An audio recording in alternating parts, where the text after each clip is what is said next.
For most of human history, death happened close enough to touch. There were no hospitals to carry the dying away, no separate places for grief. When someone stopped breathing, the body often remained beside the people who had slept near it only hours before. And yet, even in ages of hunger, cold, and constant danger, early humans rarely treated the dead as something meaningless. Archaeologists have uncovered graves filled with care, bodies placed gently into the earth, sometimes covered with red ochre, animal bones, flowers, or simple tools. These were people struggling to survive from one season to the next. Every movement cost energy, every resource mattered. Still, they stopped. They carried the dead. They buried them. Sometimes they returned to the same burial places again and again. The unsettling question is not whether early humans feared death. Almost every animal avoids death.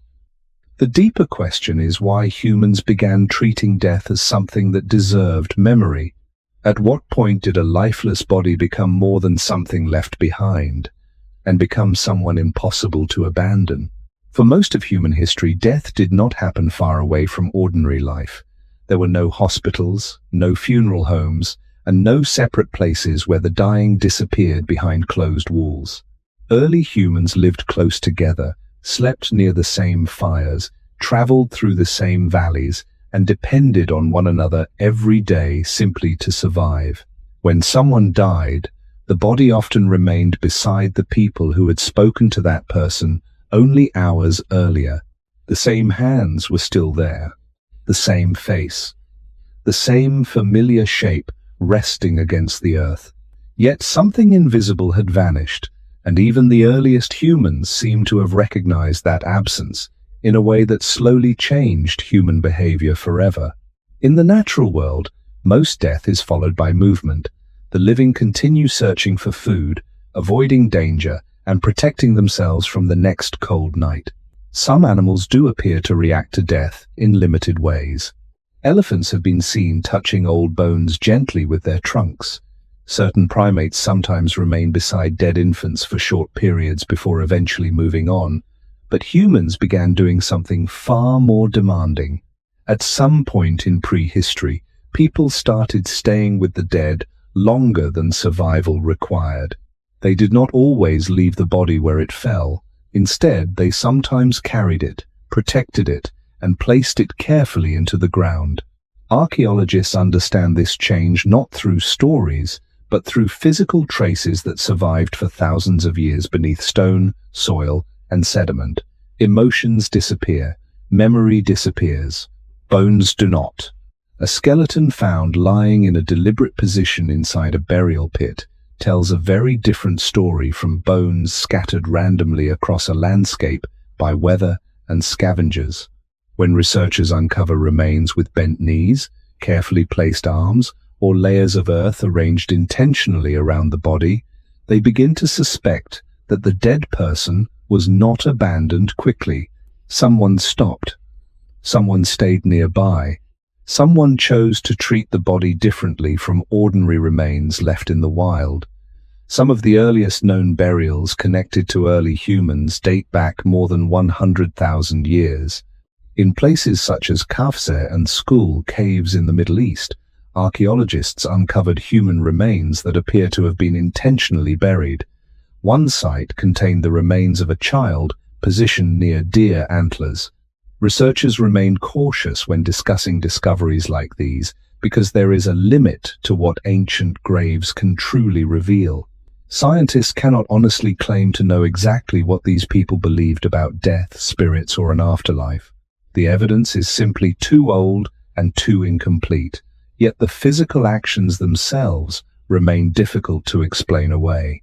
Someone carried the body into the cave. Someone used energy to dig into hard ground. Someone covered the remains instead of leaving them exposed to animals and weather. What makes these acts especially striking is the harsh reality of prehistoric life itself. Early humans lived with constant uncertainty. Food sources changed with the seasons. Injuries could become deadly. Cold weather, illness, and predators were permanent dangers. Most hunter-gatherer groups moved regularly across large distances because survival depended on flexibility and motion. In such conditions, every action carried a cost. Time spent with the dead was time not spent hunting, gathering, repairing tools, or searching for safer shelter, and yet burial practices slowly appeared anyway. In some regions, humans even seem to have returned repeatedly to the same burial places across long stretches of time, suggesting that the dead remained connected to the living in memory long after the body itself disappeared beneath the earth. No written language existed to explain what those early humans felt as they looked at someone who would never breathe again. There were no recorded prayers, no carved philosophies, and no surviving voices from that distant world. But the graves themselves quietly suggest that something inside the human mind had already begun to change. Death was no longer treated as only a physical event. The body had started to carry meaning even after life was gone, and somewhere deep in prehistory, long before cities or organized religion, humans began doing something that almost no other species does. They began refusing to leave their dead behind. The earliest burials were probably quiet events. No written prayers existed yet. No carved names marked the ground. There may have been no clear explanation at all for what had happened when a person suddenly stopped moving and never returned to consciousness. Early humans likely understood death through observation long before they understood it through ideas. They saw bodies grow cold. They watched breathing disappear. They noticed that wounds, illness, age, or starvation could slowly remove someone from the group forever. But understanding that death existed is different from understanding how to respond to it, and this may have been one of the first deep emotional problems human communities ever faced together. In small hunter-gatherer groups, every individual mattered. A single person could help gather food, protect children, remember seasonal routes, recognize dangerous animals, or know where water could still be found during dry periods. Human survival depended heavily on cooperation because prehistoric life was physically demanding and often unpredictable.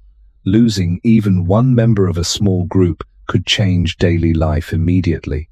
Work became harder. Knowledge disappeared. Familiar routines shifted. Death was not distant or abstract. It altered the living world very quickly. This may help explain why the dead were not always abandoned immediately, even when survival pressures remained severe. Archaeological evidence suggests that early humans sometimes handled the dead with surprising patience and care, despite the energy required. Bodies were occasionally positioned carefully inside shallow graves, rather than discarded randomly across the landscape. Some remains appear to have been protected from scavenging animals using stones, earth, or cave placement. These actions may sound simple today, but for mobile hunter-gatherer groups living in harsh conditions, they represented meaningful decisions. Digging into frozen or compact ground required effort. Remaining in one location too long could create danger. The smell of decomposition could attract predators. Every hour spent handling the dead was an hour not spent gathering food or preparing for environmental change.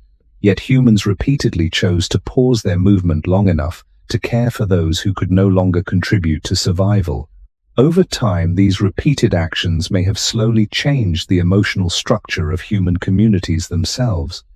Burial does not only affect the dead, it affects the living who remain behind.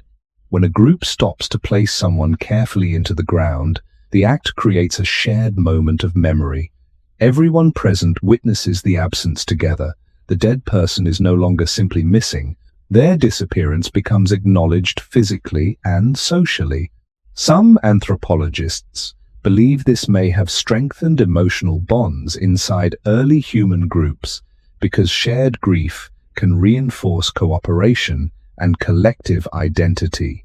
In dangerous environments, emotional connection was not separate from survival. Groups that remained socially stable during loss may have functioned more effectively over time, than groups weakened by fear, conflict, or fragmentation. This possibility is difficult to prove directly through archaeology, but many researchers believe the emergence of burial practices reflects more than practical body disposal. It may also reflect the growing complexity of human social memory. Evidence from several prehistoric sites suggests that humans increasingly returned to familiar places over long periods of time, including areas associated with the dead. In some caves and settlements, burials accumulated gradually across generations. This does not necessarily prove formal religion in the modern sense, but it does suggest continuity. The dead remained connected to locations that still mattered to the living. A burial site could quietly preserve memory long after spoken recollections faded away. Children growing up near such places may have learned very early that members of the group did not simply vanish without trace. Their bodies remained nearby beneath the same earth where daily life continued. Somewhere within these repeated acts, human beings may have begun developing a deeper awareness of time itself. The living moved forward, but the dead stayed behind, and the ground slowly became filled not only with bones, but with memory. Long before humans built temples or wrote stories about gods, they were already changing the landscape in quieter ways. A burial leaves almost nothing visible at first: a shallow pit in the earth, disturbed soil, stones moved by human hands.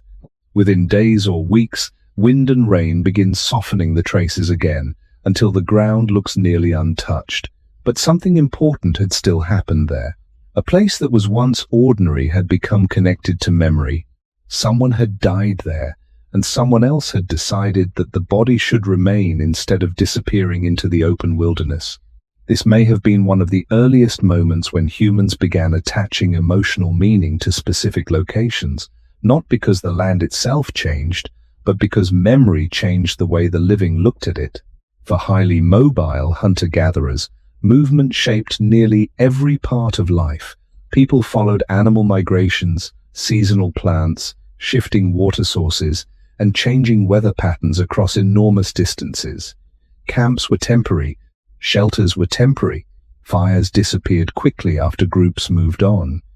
Yet some archaeological evidence suggests that burial places occasionally pulled humans back toward the same locations, again and again. In certain prehistoric caves, human remains accumulated gradually across long periods of time, sometimes separated by generations. This pattern suggests that at least some groups remembered where their dead had been placed and returned later. Even after months or years of movement across the landscape, scientists remain careful about over-interpreting these sites because evidence from deep prehistory is always incomplete, but repeated burials in the same areas may point toward an important shift in human thought. The land was no longer only useful for food, shelter, or safety. Some places had begun carrying memory. This change may have affected how early humans understood themselves as part of a continuing group rather than only temporary individuals moving through the present moment. A burial creates a strange relationship between time and place. The living continue hunting, sleeping, aging, and traveling, while the dead remain still beneath the ground. Seasons pass overhead, children grow older, paths change. Yet the burial stays where it was left. Over long stretches of time, this may have slowly strengthened the human awareness that individuals disappear, but groups continue. The dead could remain part of collective identity long after physical life ended. Some anthropologists believe this growing connection between memory and location may have helped lay the foundation for later human traditions involving ancestors, sacred spaces, and eventually permanent settlements. None of this appeared suddenly. Human culture changes slowly across thousands of years, often through repeated small behaviors rather than dramatic moments. Early burials were likely inconsistent and varied greatly between different groups. Some bodies may still have been abandoned, especially during extreme danger or environmental stress. Others may have received careful treatment, depending on age, status, relationships, or circumstance. Archaeology rarely gives complete answers because most evidence disappears long before modern scientists ever arrive. Wood decays, skin vanishes, spoken rituals leave no trace at all. What survives are fragments of bone and subtle marks in the soil, and from those fragments researchers attempt to reconstruct patterns of behavior without inventing stories that cannot be supported by evidence. Even with those limits, one pattern appears again and again across early human history. Humans did not treat all death casually. They paused. They handled bodies deliberately. They sometimes returned to the same burial places over very long periods of time. Somewhere within these repeated actions, the relationship between humans and death began deepening into something more permanent than immediate survival. The dead were no longer simply absent members of the group. In some quiet and difficult way, they had started becoming part of the landscape itself, remaining beneath the same earth where future generations would continue walking, sleeping, hunting, and remembering.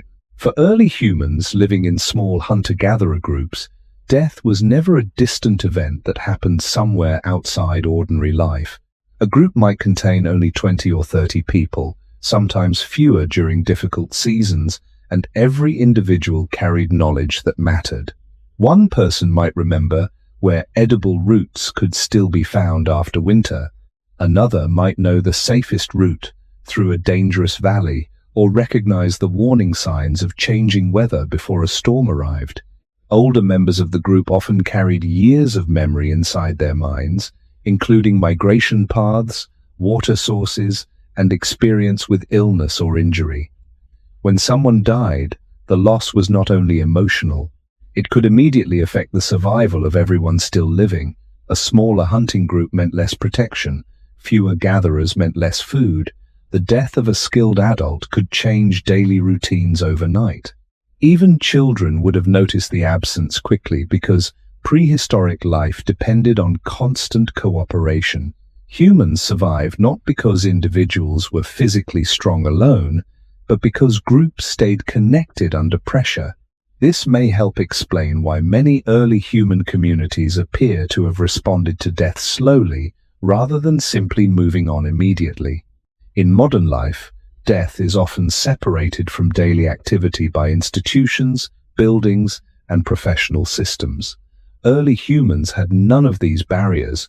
The dead remained physically present beside the living until someone decided what should happen next. In cold climates, a body may have remained recognizable for longer periods of time. In warmer regions, decomposition began quickly, forcing groups to respond faster. Researchers believe early humans likely learned through repeated experience that bodies changed rapidly after death and could eventually attract scavengers or disease-carrying insects. Practical concerns therefore played an important role in burial behavior. Yet archaeology suggests practicality alone does not fully explain what humans were doing. At several prehistoric sites, bodies appear to have been positioned carefully rather than disposed of as efficiently as possible. Arms were arranged, legs were bent intentionally. Some remains were protected with stones or placed deeper inside caves. These choices required attention, and attention itself is important. It suggests that the dead person still mattered to the living even after life had ended. In small groups, grief may also have been impossible to escape because daily routines constantly reminded people of who was missing. Sleeping places remained empty. Familiar voices disappeared from conversations near the fire. Shared tasks suddenly required different people to fill unfamiliar roles. Children would have noticed changes in behavior among adults, even if no formal explanation of death existed yet.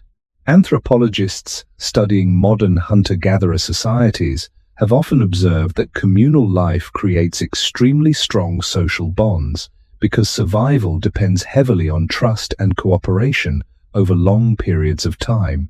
While modern groups cannot perfectly represent prehistoric humans, these observations suggest that emotional attachment was likely already deeply important tens of thousands of years ago. Caring for the dead may therefore have been connected not only to fear or ritual, but also to maintaining emotional stability inside the group itself. A burial gives structure to loss. It creates a moment where confusion becomes action. The living gather together, move the body, prepare the ground, and witness the same event collectively. In dangerous environments where uncertainty was constant, these shared actions may have helped early humans endure grief without allowing it to fracture the group socially. Some researchers believe this ability to cooperate emotionally during times of loss may have been one of the hidden strengths that helped humans survive across such a wide range of harsh environments. Burial practices did not appear everywhere in exactly the same way, and scientists remain cautious about drawing overly simple conclusions from limited evidence. Still, across different regions and time periods, one pattern emerges repeatedly. Humans often treated their dead with more care than pure survival required, even while living in worlds where survival itself was never guaranteed. What happened immediately after a death in prehistoric life likely depended on the environment, the season, and the condition of the group itself. A death during winter would have felt very different from one during migration or scarcity. If food was already limited, stopping for too long could place the living at risk. If predators were nearby, remaining close to a body might become dangerous. Early humans had to balance emotion with survival in ways modern people rarely experience directly. Yet, even under harsh conditions, archaeological evidence suggests that many groups still devoted time and energy to the dead, instead of abandoning them immediately. The first moments after death were probably quiet rather than ceremonial. A body does not instantly appear unfamiliar. For a short time, the person still looks almost unchanged. The face remains recognizable. The hands still carry the marks of ordinary life. Early humans would have watched carefully for signs of breathing or movement, because the difference between life and death is not always immediate to the eye. Only gradually would stillness become undeniable. In that silence, the group had decisions to make. Someone needed to determine whether to move camp, remain nearby, protect the body from animals, or prepare the ground for burial. These were not symbolic choices alone. They were practical problems tied directly to survival. Many prehistoric groups likely lacked tools specifically designed for digging graves, meaning burial itself could require exhausting physical effort. Frozen ground, rocky soil, or heavy rain could make the process slow and difficult. In some environments, caves may have been used partly because softer sediment allowed easier placement of bodies. In other regions, stones appear to have been arranged over remains, perhaps to protect them from scavengers. Archaeologists sometimes discover bones with cut marks or signs of later movement, reminding researchers that prehistoric death practices were not always simple or uniform. Human responses to death varied across time and geography, and scientists must be careful not to force all early communities into a single explanation. Still, one detail appears repeatedly in many sites associated with deliberate burial. The dead were often positioned with care. Bodies were not simply dropped into holes. Knees were bent. Arms were placed close to the torso. In some graves, individuals seem to have been laid on their sides in ways resembling sleep. Whether this reflected emotion, practicality, tradition, or a mixture of all three remains uncertain, but it suggests attention and intention rather than hurried disposal alone.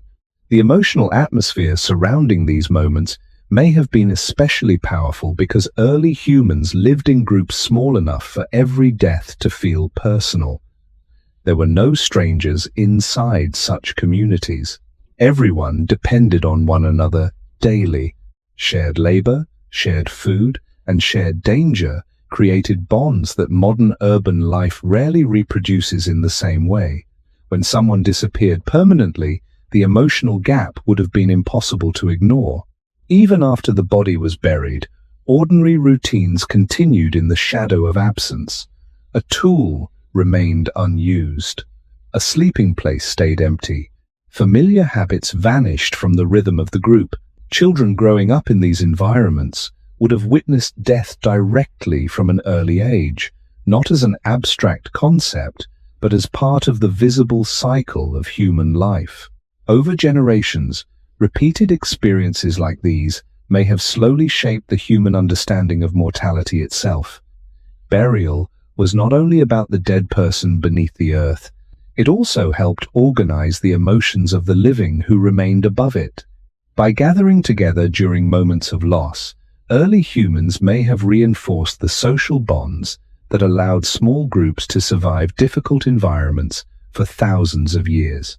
Long before formal religion or written philosophy appeared, humans were already creating shared responses to grief, and those responses quietly became part of what made human communities different from almost every other species on Earth.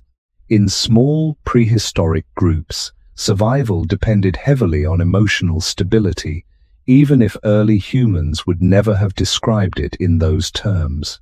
A community that could remain cooperative after loss was more likely to survive harsh winters, injuries, migration, and conflict with predators or neighboring groups. Death, therefore, affected more than the person who died. It changed the emotional balance of everyone still living. Modern people often think of grief as something private and internal, but for early humans, grief would have unfolded openly inside daily life because there was nowhere else for it to go. People slept beside one another, traveled together constantly, and shared nearly every task required for survival. Silence around the fire would have been noticed immediately. A missing voice during hunting preparation would have been noticed immediately. The absence of even one person could reshape the rhythm of an entire group. In that kind of world, caring for the dead may have helped protect not only memory, but also social order itself.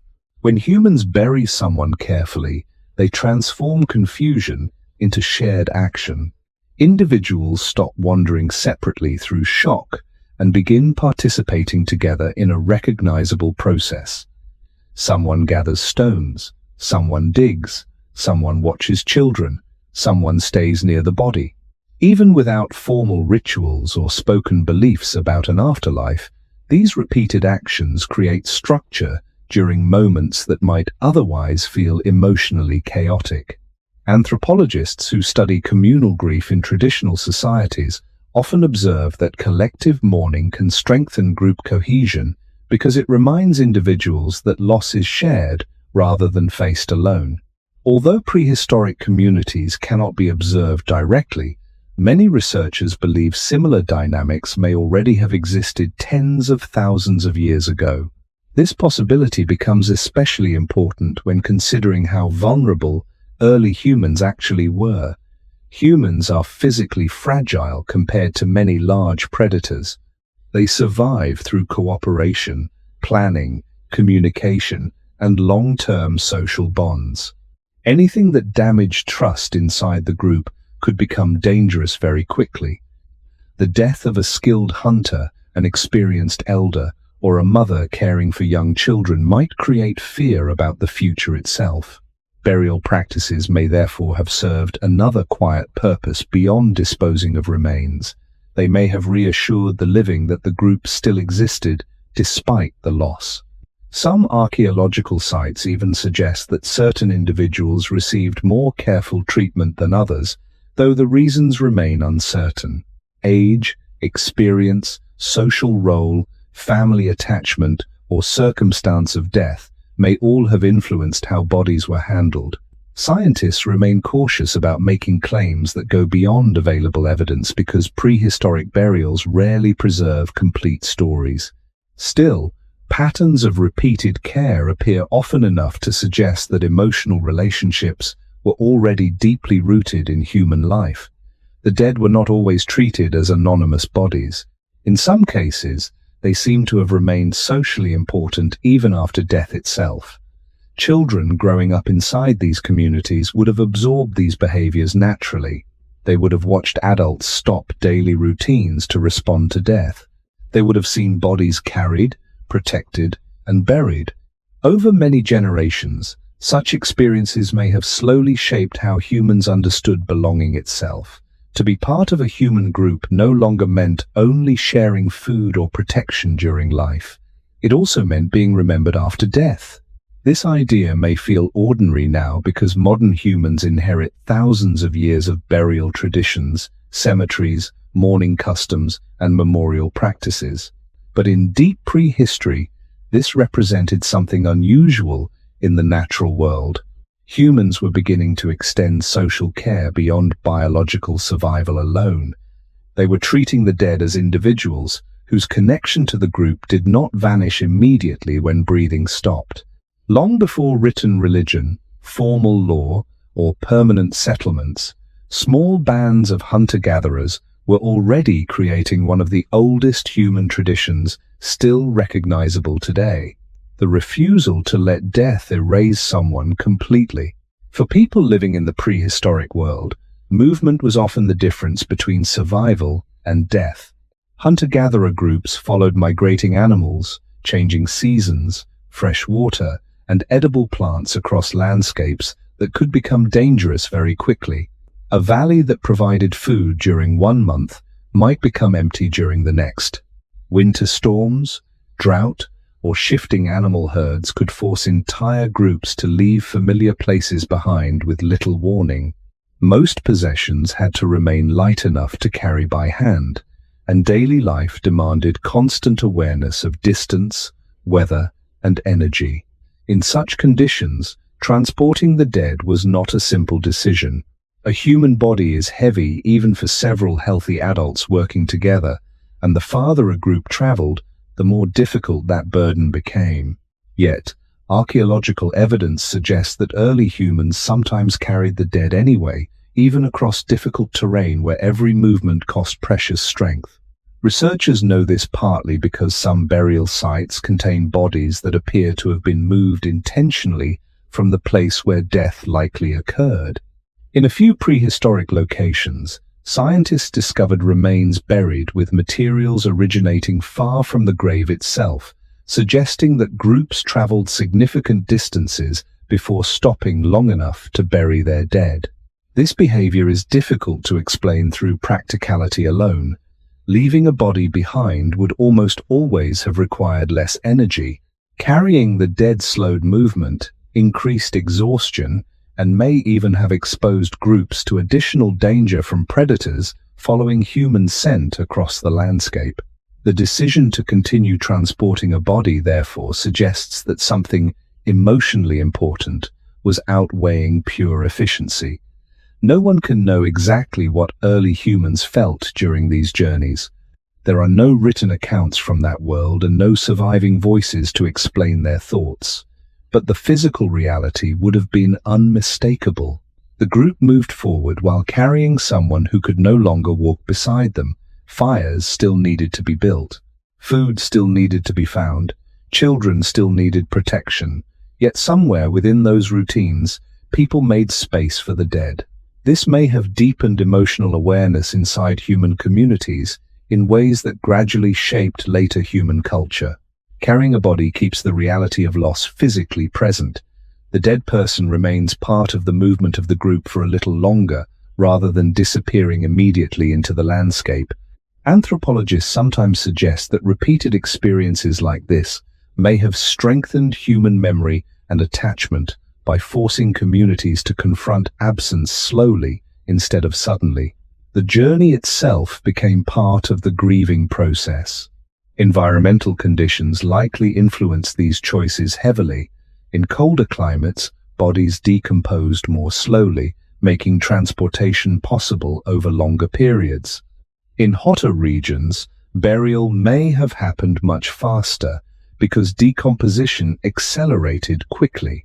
Some prehistoric groups may also have preferred specific burial locations tied to familiar caves, seasonal camps, or socially important places used repeatedly across generations. Returning the dead to such places would have required deliberate effort and planning, especially for highly mobile communities. Over time, these repeated actions may have strengthened the emotional importance of certain landscapes. A cave was no longer only shelter. A valley was no longer only a migration route. Some places became connected to memory because members of the group remained there beneath the ground. Archaeologists remain careful not to romanticize prehistoric death practices because evidence is often incomplete, and human behavior was almost certainly inconsistent across different regions and time periods. Some individuals were likely abandoned during emergencies, conflict, famine, or environmental disaster. Survival pressures could become overwhelming. Yet even with those realities, a striking pattern appears repeatedly across ancient burial evidence. Humans often chose the harder path when dealing with the dead. They slowed their movement. They carried additional weight. They invested time and energy into people who could no longer contribute to survival. In a world shaped constantly by danger and uncertainty, this quiet refusal to abandon the dead may have been one of the earliest signs that human relationships were beginning to extend beyond immediate biological need alone. The farther early humans traveled, the more difficult it became to carry the dead. A healthy adult body can weigh as much as several days' worth of gathered food, stone tools, animal skins, and water combined. In steep valleys, dense forests, icy ground, or open plains exposed to harsh weather, even moving camp under normal conditions already demanded enormous physical effort. Adding the weight of someone who could no longer walk beside the group slowed everything down. Progress became slower, rest periods became more frequent, hunting became more complicated because fewer people remained free to move quickly. Yet despite all of this, evidence suggests that some prehistoric communities still chose not to leave the dead behind immediately. This choice becomes even more striking when we remember how fragile human survival once was. Early humans did not control nature. They adapted to it constantly. A sudden storm could destroy shelter. A failed hunt could leave an entire group hungry for days. Injuries that seem minor today could become deadly without treatment. Every decision carried risk, especially during migration seasons when groups moved through unfamiliar territory searching for food and safety. Carrying the dead under such conditions may have created tension between emotional attachment and practical survival. Some members of the group may have wanted to continue moving quickly. Others may have insisted on stopping. We cannot know the exact conversations or disagreements that happened around prehistoric fires, but human communities have always faced difficult choices when survival and emotion collide. Archaeological evidence cannot preserve those voices, yet it still reveals the physical outcome of certain decisions. Again and again, humans invested effort into handling the dead carefully, instead of abandoning bodies immediately in the landscape. In some regions, caves may have offered temporary protection, while groups decided what to do next.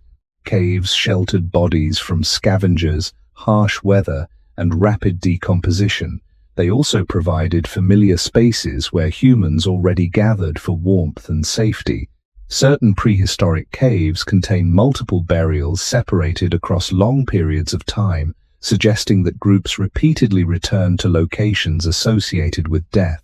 These places may gradually have become emotionally important, not because humans understood death scientifically, but because memory accumulated there over generations. A child growing up near such places might hear stories about people who once lived, hunted, or traveled with the group. Even without written language, memory could survive through repetition, through place, and through the physical presence of the dead beneath the earth. Carrying the dead may also have changed how early humans experience time itself. In the animal world, death is usually immediate. The living move on quickly because survival leaves little alternative. Humans, however, began creating pauses around death.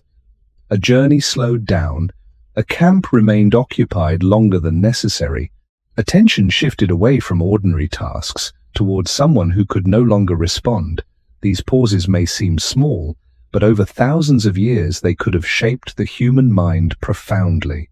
Grief forces awareness of the past because the living continue remembering someone who is no longer physically present. The longer humans stayed with the dead, the more memory itself became woven into daily life. Some anthropologists believe this growing awareness of absence may have strengthened human imagination, storytelling, and emotional complexity over very long stretches of time. Scientists remain careful with such theories because emotional experience does not fossilize, but many agree that burial behavior reflects an increasingly sophisticated social world. Early humans were not simply reacting to death instinctively, they were making choices about how to respond to it together. Those choices required cooperation, patience, and shared understanding inside the group. In harsh prehistoric environments, none of those things came easily, yet humans repeatedly carried the dead anyway, even when doing so demanded extra effort from people already struggling to survive another season. At some point during these long prehistoric journeys, the dead likely became more than a burden to carry. They became a reminder that human relationships could continue even after usefulness had ended. In the natural world, survival usually depends on immediate value. Animals protect what helps them live and leave behind what no longer can. Early humans certainly understood survival pressures as clearly as any species ever has. Hunger, cold, injury, and exhaustion shaped nearly every decision they made. Yet burial evidence suggests that humans slowly began acting according to another kind of logic as well, one tied not only to survival, but to memory, attachment, and social identity. Carrying the dead through dangerous landscapes may have strengthened this change because the journey itself forced people to remain connected to loss for longer periods of time. A body carried across hills, rivers, forests, or frozen ground could not easily be ignored. Every stop reminded the group who was missing.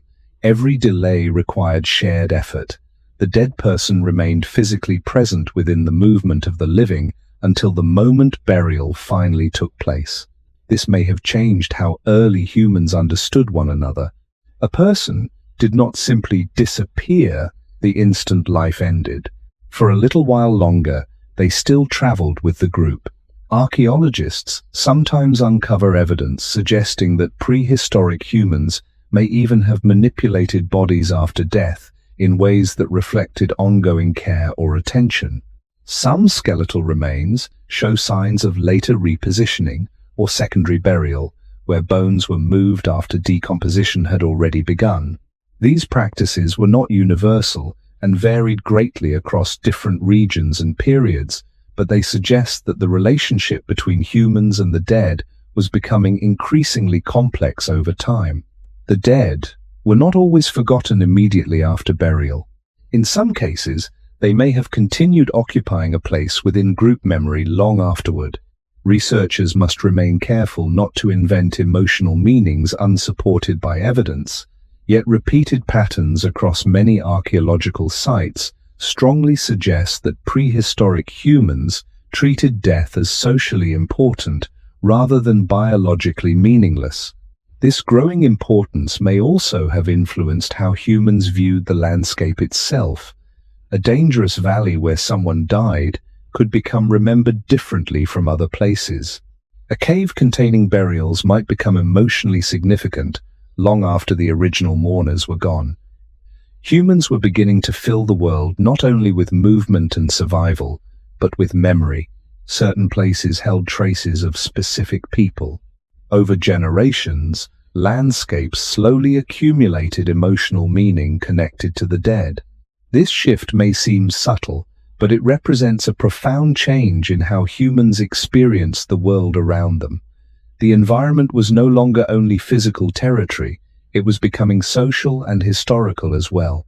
Long before written maps existed, people may already have carried invisible maps of memory tied to burial sites, deaths, and important events. Children raised within these groups would have inherited those memories through stories, gestures, repeated journeys, and shared silence around certain locations. In this way, caring for the dead may gradually have strengthened continuity between generations. The living inherited not only tools and survival knowledge, but also emotional connections to people they may never have personally known. Scientists cannot determine exactly when humans first began thinking about death in symbolic or spiritual ways. Evidence from deep prehistory remains incomplete, and responsible archaeology avoids claiming certainty where certainty does not exist. But one fact appears increasingly clear across many ancient sites. Humans repeatedly invested energy into the dead even when survival pressures made such behavior costly. They carried bodies across difficult terrain. They returned to burial places. They treated remains deliberately instead of casually. These actions suggest that somewhere deep in human history, social bonds began extending beyond the limits of biological usefulness alone. A human being still mattered after death, and that idea quietly separated humans from much of the natural world surrounding them. While predators continued moving forward without pause, humans increasingly stopped, remembered, and carried their dead with them through the landscape before finally letting the earth take them back. Some of the oldest human graves ever discovered are surprisingly simple. No towering monuments marked them. No names were carved into stone. In many cases, what survived for archaeologists to find thousands of years later was only a shallow depression in the earth, a few fragments of bone, and small details that suggested deliberate human care. Yet those quiet details matter enormously, because they offer rare glimpses into how early humans responded to death long before written history began. One of the most important prehistoric burial regions ever discovered lies in what is now Israel, inside caves known as Kafse and Skul. There, archaeologists uncovered remains associated with early Homo sapiens dating back roughly 100,000 years or more. Several bodies appear to have been intentionally buried rather than scattered naturally by animals or environmental forces. At Kafse, researchers found the remains of a child buried near deer antlers placed across the body. Scientists remain careful about interpreting discoveries like this because archaeology cannot fully reveal what ancient people believed or intended. A symbolic object placed in a grave does not automatically prove religion in the modern sense.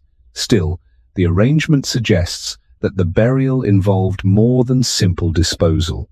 Someone took time to place the body carefully into the ground and leave objects beside it before covering the grave. Similar patterns appear at other prehistoric sites across Eurasia. In Shanidar Cave, located in present-day Iraq, archaeologists uncovered Neanderthal remains that sparked decades of debate. One famous burial became known for possible traces of pollen found around the skeleton, leading some early researchers to suggest that flowers may once have been placed with the dead. Later, scientists questioned whether natural processes or burrowing animals could explain the pollen instead. This debate remains important because it demonstrates how cautious, responsible archaeology must be when studying deep prehistory. Small pieces of evidence can easily be misunderstood if researchers project modern emotions or beliefs too confidently onto ancient people. Even so, Shanidar still provides evidence that Neanderthals sometimes handled their dead deliberately. Several bodies were found within the cave in ways suggesting intentional placement rather than accidental accumulation alone. This possibility changed how many scientists viewed Neanderthals themselves. They were no longer seen only as primitive survivors, struggling mechanically through harsh environments. Increasingly, evidence suggested that they also formed emotional and social bonds strong enough to shape how they responded to death. Other ancient graves contain traces of red ochre, a natural iron-rich pigment used by prehistoric humans for tens of thousands of years. In some burials, ochre appears scattered around bones or layered beneath bodies. Researchers still debate its meaning because no written explanations survive. The pigment may have held symbolic importance, practical use, or both. Red ochre resembles the color of blood, which has led some anthropologists to wonder whether it carried associations with life, vitality, or transformation. But scientists cannot confirm such interpretations with certainty. What matters most is that humans repeatedly used effort and materials during burial practices, even when survival remained extremely difficult. Every object placed into a grave represented time spent gathering, carrying, or preparing something for someone who could no longer use it. This detail quietly reveals how unusual human behavior around death had already become. Burial sites also show that prehistoric death practices varied greatly between groups and across long stretches of time. Some individuals received careful burials while others may not have.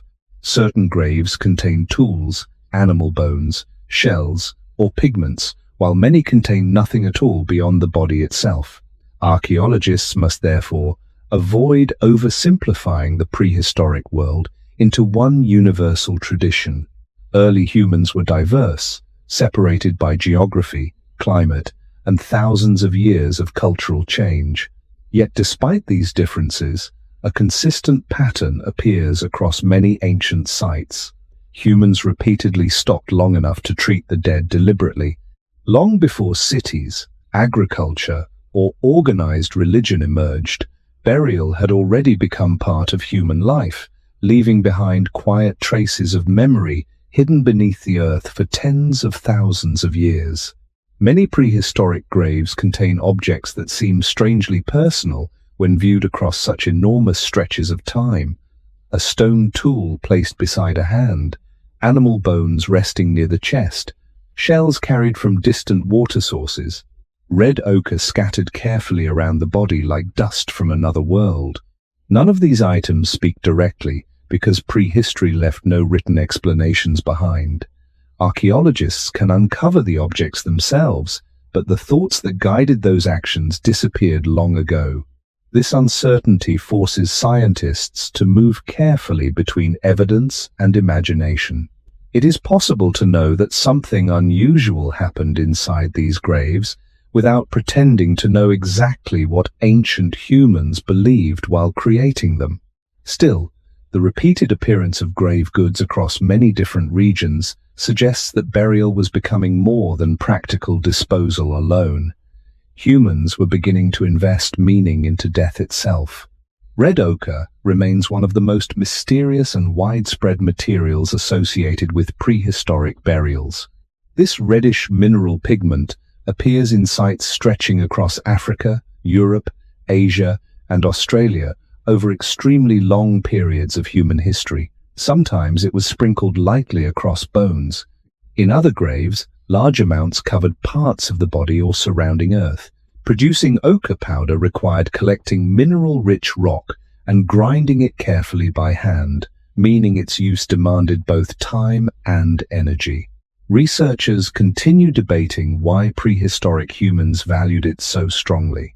Some scientists argue that ochre may have held symbolic importance because its color resembles blood, linking it psychologically to life, warmth, or vitality. Others suggest it may also have served practical purposes, including preservation, insect deterrence, or skin treatment. The truth may never be fully known, yet what matters is that humans repeatedly chose to include it during burial, even when daily survival remained uncertain. The act itself reveals intention. Similar questions surround the presence of tools, ornaments, and animal remains found inside ancient graves. At certain burial sites, bodies were accompanied by stone blades, beads, antlers, shells, or pieces of animal bone.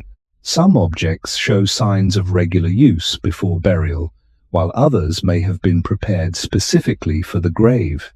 Archaeologists remain cautious when interpreting these discoveries because modern people naturally search for familiar meanings such as religion, spirituality, or belief in an afterlife. But prehistoric thought may not have resembled modern belief systems at all. A tool placed beside the dead does not automatically mean humans expected the person to use it after death. The object may instead have reflected memory, emotional attachment, social identity, or traditions passed down through generations. Scientists cannot honestly claim certainty where evidence remains incomplete. Still, the repetition of these behaviors across different human populations suggests that burial had already become emotionally and socially significant. Even children sometimes received careful burials containing objects placed intentionally beside them. This detail deeply affects many archaeologists because it suggests that emotional care extended even toward individuals who had not yet contributed fully to group survival. In some prehistoric graves, children were buried with ornaments, pigments, or protective positioning similar to adults. Such actions required energy from communities already living under difficult conditions. Hunter-gatherer groups could not easily afford unnecessary labor. Every shell gathered, every grave dug, and every object placed beside the dead represented time that could otherwise have been spent finding food or maintaining shelter. Yet humans continued performing these acts repeatedly across thousands of years. Burial sites, therefore, reveal something quiet but important about early human society. The dead were not always treated according to simple usefulness alone. Emotional connection had begun shaping behavior in ways that exceeded immediate survival needs. This does not mean prehistoric humans suddenly became peaceful, spiritual, or fully modern in their thinking. Human life remained harsh and uncertain. Violence, starvation, illness, and environmental danger were constant realities. But within that difficult world, burial practices suggest that humans increasingly saw individuals as socially meaningful even after death.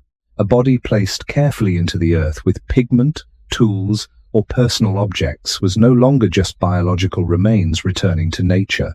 It had become part of memory, part of identity, and part of a growing human tendency to resist letting death erase someone completely.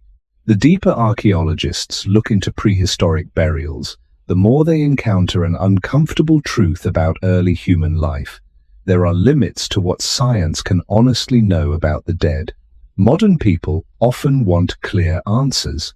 They want to know when religion began, when humans first believed in souls, or when people started imagining life after death. But graves rarely provide answers that complete. A burial can show that someone cared enough to dig into the earth, position a body carefully, or place objects nearby. It cannot directly reveal the thoughts inside the minds of the people standing there thousands of years ago. Responsible archaeology, therefore, moves slowly, especially when studying death. Every ancient grave contains evidence, but it also contains silence. That silence matters because human beings naturally try to fill it with stories. For much of the 19th and early 20th centuries, some researchers interpreted prehistoric burials too confidently, assuming that any grave containing objects automatically proved belief in an afterlife similar to later organized religions. Over time, many archaeologists became more cautious. They realized that human behavior can carry emotional meaning without fitting neatly into modern categories like religion or spirituality. A mother placing an object beside a dead child may not have been expressing a fully developed theology. She may simply have been struggling with grief in a way that felt human to her community. The farther back in time researchers travel, the more careful they must become about separating evidence from imagination. Even simple burials required difficult choices in prehistoric environments. Digging into hard ground with stone tools demanded energy. Carrying bodies across rough terrain demanded cooperation. Remaining in one location too long could expose a group to danger from predators, weather, or lack of food. Yet, despite these pressures, Burial behavior appeared again and again across widely separated human populations. Some graves were simple, others involved pigments, objects, or repeated use of the same location across generations. The details varied enormously, but one pattern remained consistent. Humans repeatedly paused their ordinary struggle for survival long enough to care for the dead. This pattern becomes even more significant when compared with most other species. Many animals react to death briefly, but humans gradually transformed death into a lasting social event. Burial connected the living to memory, place, and time in ways that changed how communities understood themselves. A person no longer vanished completely when biological life ended. The body remained present for a while. The grave remained present much longer. In some cases, burial sites themselves remained important for generations. Children grew up near the graves of people they may never have personally known. Over time, the earth became layered with memory. This may have slowly changed the human relationship with the past itself. Instead of living only in the immediate present, like most animals, humans increasingly carried awareness of earlier generations alongside them.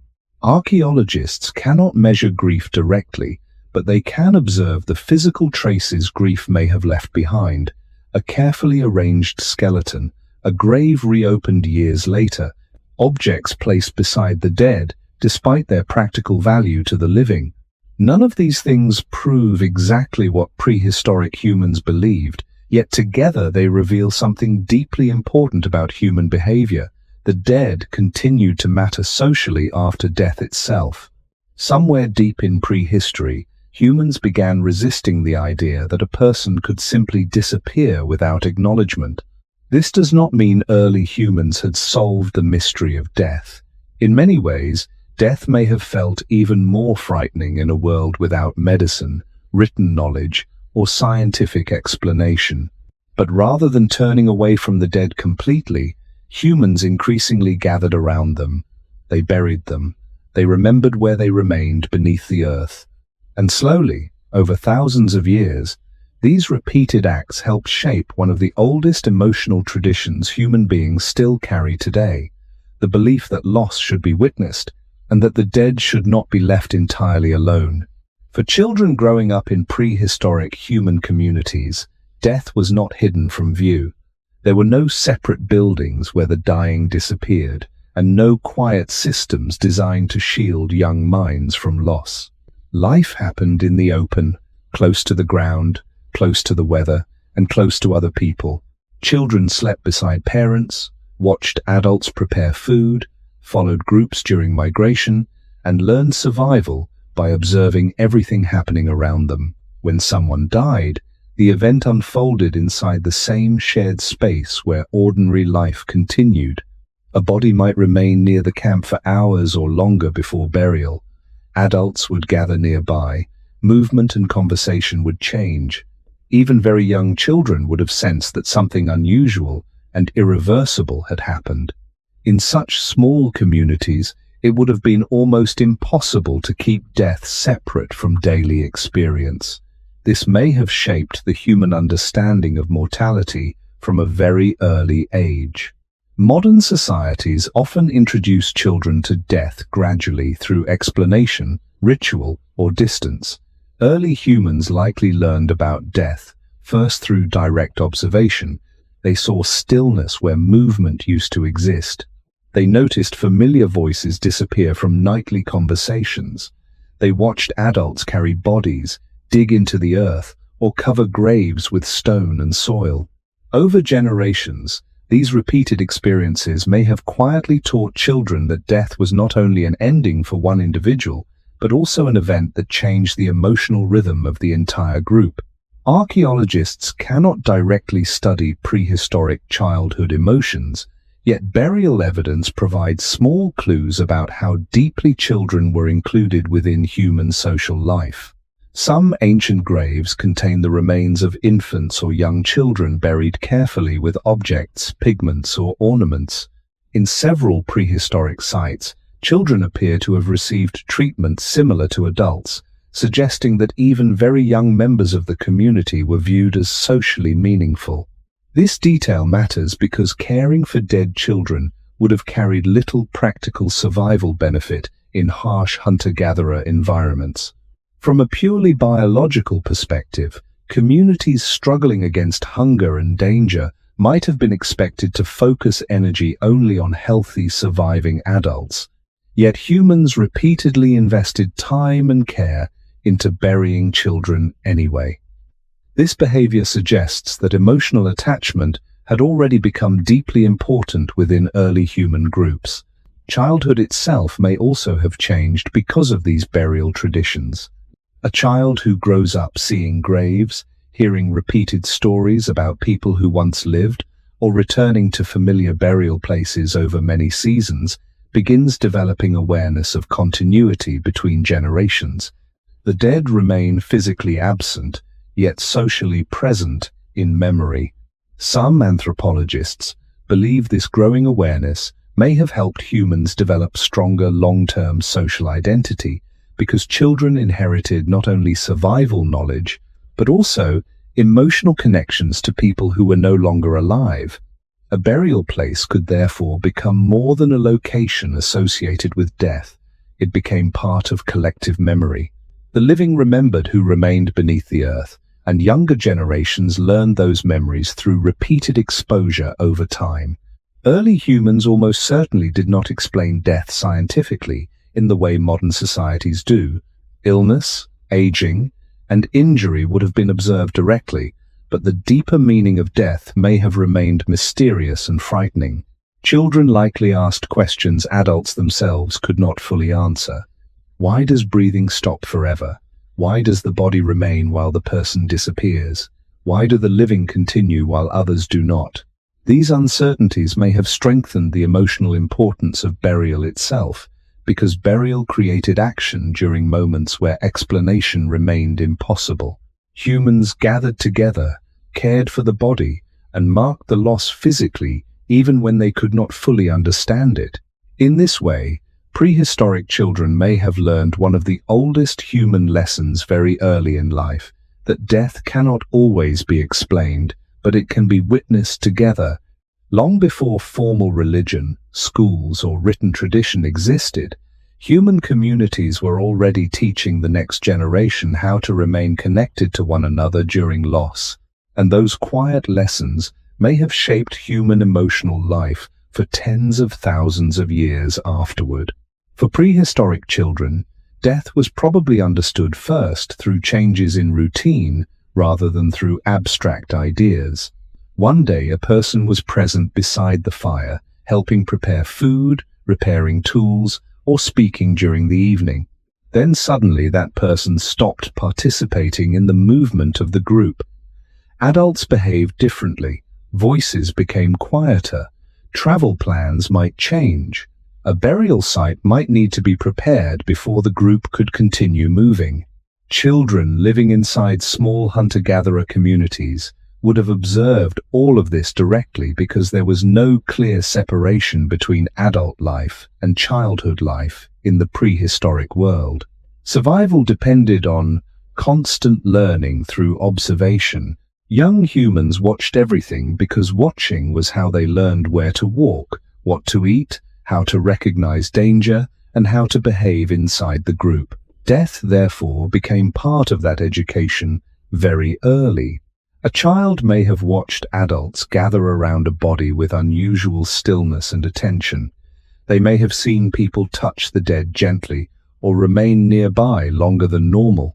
Even without spoken explanations, repeated experiences like these taught children that death carried social meaning. It interrupted ordinary life in ways other events did not. Archaeologists sometimes uncover burial sites containing multiple generations placed within the same area over long stretches of time. In some prehistoric caves and settlements, adults, adolescents, and children were buried relatively close together, suggesting that younger members of the group grew up physically near the remains of earlier generations. This does not necessarily mean prehistoric humans worshipped ancestors in the formal religious sense, but it may indicate that memory and place were becoming increasingly connected. A child returning repeatedly to the same camp or cave would gradually learn that certain parts of the landscape were associated with specific people who once lived there. Over time, the dead may have remained socially present through stories, gestures, habits, or shared silence surrounding those locations. In this way, burial sites could quietly shape how children understood belonging. To be part of the group meant not only living together, but also remaining remembered after death. This may have strengthened emotional continuity across generations long before written history existed. Children inherited more than tools and survival skills. They also inherited memory itself. Some anthropologists believe this ability to preserve social memory across generations became one of humanity's greatest evolutionary advantages. Human knowledge accumulates slowly over time because each generation passes experience to the next. Burial practices may have reinforced this process emotionally by teaching children that individuals remained important to the group even after death. The loss of an elder did not erase their influence completely because younger members still carried memories, behaviors, and survival knowledge learned from them. In small communities where experienced adults held critical environmental knowledge, remembering the dead may have carried practical importance as well as emotional meaning. Stories about past hunts, migrations, dangerous seasons, or previous losses may have helped younger generations survive future hardships. Death, therefore, became tied not only to grief, but also to continuity. Yet prehistoric children also lived with a reality. Modern societies often try to soften. Death was common. Illness, injury, childbirth complications, infection, and environmental danger affected human groups constantly. Many children themselves likely died young. Archaeological evidence from prehistoric cemeteries shows high mortality rates compared with most modern populations. This does not mean early humans felt less grief than people today. In fact, frequent exposure to death may have made emotional bonds even more precious because survival was never guaranteed. Burial practices involving children suggest that communities still responded with care even when loss occurred repeatedly. Tiny graves containing beads, shells, pigments, or deliberate positioning reveal that children were not treated as socially invisible simply because they had lived briefly. Their deaths still altered the emotional world of the living. Over many thousands of years, experiences like these may have slowly shaped the uniquely human tendency to preserve memory through ritual, storytelling, and shared mourning. Long before written language appeared, children were already learning that death mattered not only because life ended, but because relationships continued to leave traces behind in the minds of those still living. As generations passed, children growing up in prehistoric communities may have become the quiet bridge between the dead and the living. Every group depended on memory long before writing existed. There were no books explaining migration routes, no maps marking safe water sources, and no recorded histories preserving the names of those who had lived before. Human knowledge survived only if someone remembered it and passed it onward. Children learned by listening, watching, repeating, and slowly becoming part of the same routines carried by older members of the group.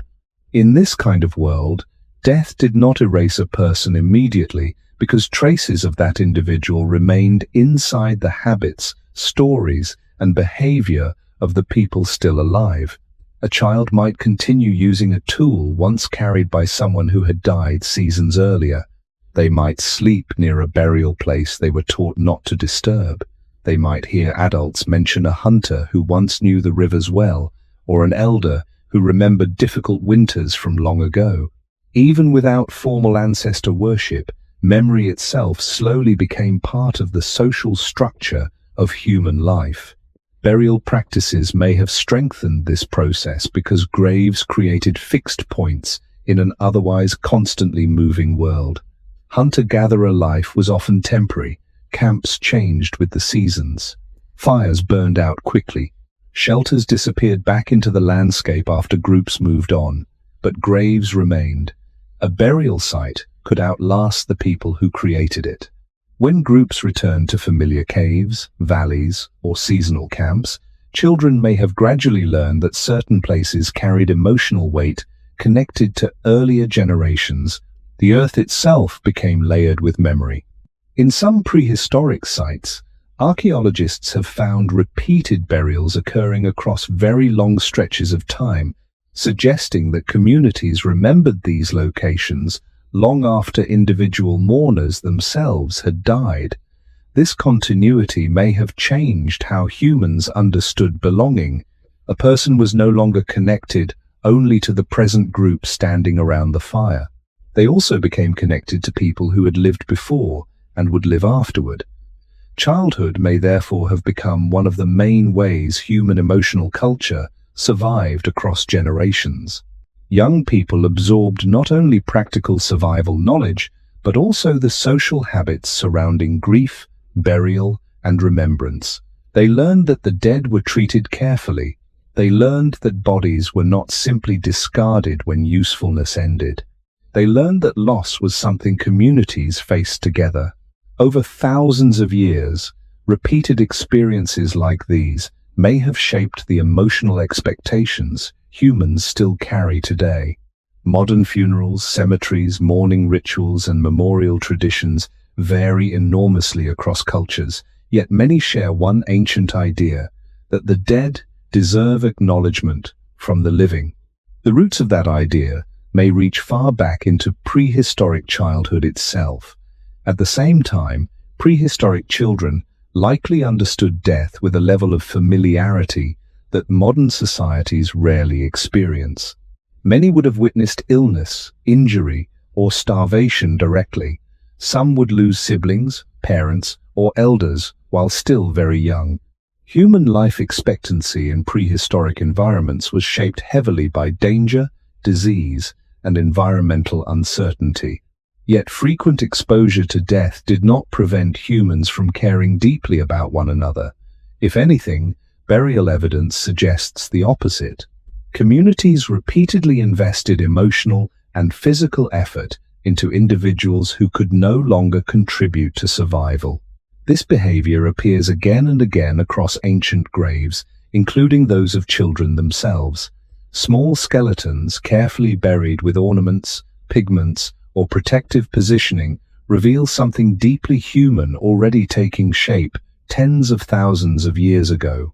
Children were not treated as disposable simply because life was difficult. Their deaths mattered. Their absence altered the emotional world of the group. In this way, prehistoric childhood may have helped preserve one of humanity's oldest emotional instincts, the refusal to let death erase connection completely. Long before written language, organized religion, or permanent cities existed, children were already growing up inside communities that gathered around the dead, remembered them together, and carried those memories forward into the future. One of the hardest questions archaeologists face when studying prehistoric burials is also one of the oldest questions humans have ever asked themselves. Did early humans believe that something continued after death? The truth is that no scientist can answer this with complete certainty. Graves can reveal actions, but they cannot fully reveal thoughts. A buried body tells researchers that people cared enough to stop, carry the dead, and place them deliberately into the earth. It does not directly explain what those people imagined happened afterward. Modern humans often look at ancient graves and instinctively search for familiar ideas such as souls, spirits, heaven, or an afterlife. But prehistoric humans may not have understood death through concepts that resemble modern religions at all. Their beliefs, if they existed in symbolic form, may have been far more fluid, emotional, or difficult to separate from ordinary daily life. This uncertainty is why responsible archaeology moves carefully when discussing spiritual interpretations of ancient burial sites. Some prehistoric graves do contain objects that appear meaningful beyond practical survival. Stone tools, shells, pigments, animal remains, and ornaments were sometimes placed beside the dead. In a few cases, bodies were positioned with striking care, almost as though the living wanted to preserve a sense of dignity or familiarity even after life had ended.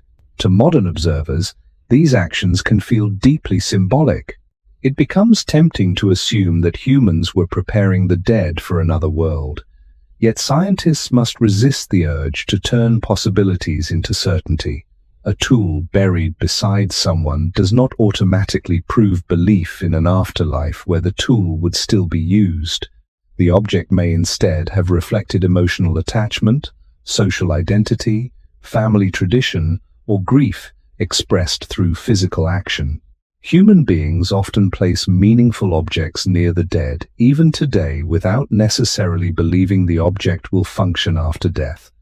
Emotional behavior does not always require formal theology. What archaeologists can say with greater confidence is that prehistoric humans increasingly treated death as socially important rather than biologically meaningless. Burial itself already suggests that the dead continued mattering to the living after breathing stopped. This alone represents a major shift in behavior compared with most animals. Humans did not simply remove bodies for practical reasons and immediately forget them. In many cases, they positioned them carefully, returned to burial places repeatedly, and sometimes used the same burial areas across generations. These actions suggest continuity. The dead remained connected to the group in some lasting way, even if researchers cannot determine exactly how prehistoric people understood that connection internally. Some scholars believe symbolic thought may have emerged gradually alongside burial traditions rather than appearing suddenly all at once. Humans may first have experienced death emotionally before explaining it spiritually. A grieving parent holding a dead child does not need a formal religion to feel that the relationship still matters somehow. The emotional refusal to accept complete disappearance may itself have helped shape later spiritual beliefs over thousands of years.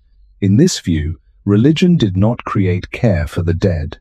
Care for the dead may have slowly contributed to the eventual development of spiritual imagination. This possibility remains difficult to prove directly, but many anthropologists believe emotional attachment played an important role in the evolution of symbolic human culture. At the same time, prehistoric humans also lived in a world filled with uncertainty and danger that modern people rarely experience. Illness, injury, storms, predators, and sudden death were constant realities. In such environments, humans searched continuously for patterns and meaning because understanding danger improved survival. Some researchers suggest that this natural human tendency to search for meaning may have influenced how early people interpreted death itself. A body remained physically present while the personality, movement, and awareness associated with that person vanished mysteriously. Without scientific explanations for consciousness or biology, death may have felt profoundly strange. Burial practices may therefore have become one of the earliest ways humans attempted to respond collectively to something they could observe clearly but never fully understand. The more archaeologists study prehistoric graves, the more they realize that early human beliefs about death were probably far less clear and organized than modern people often imagine. Today, many societies have detailed explanations about what happens after death.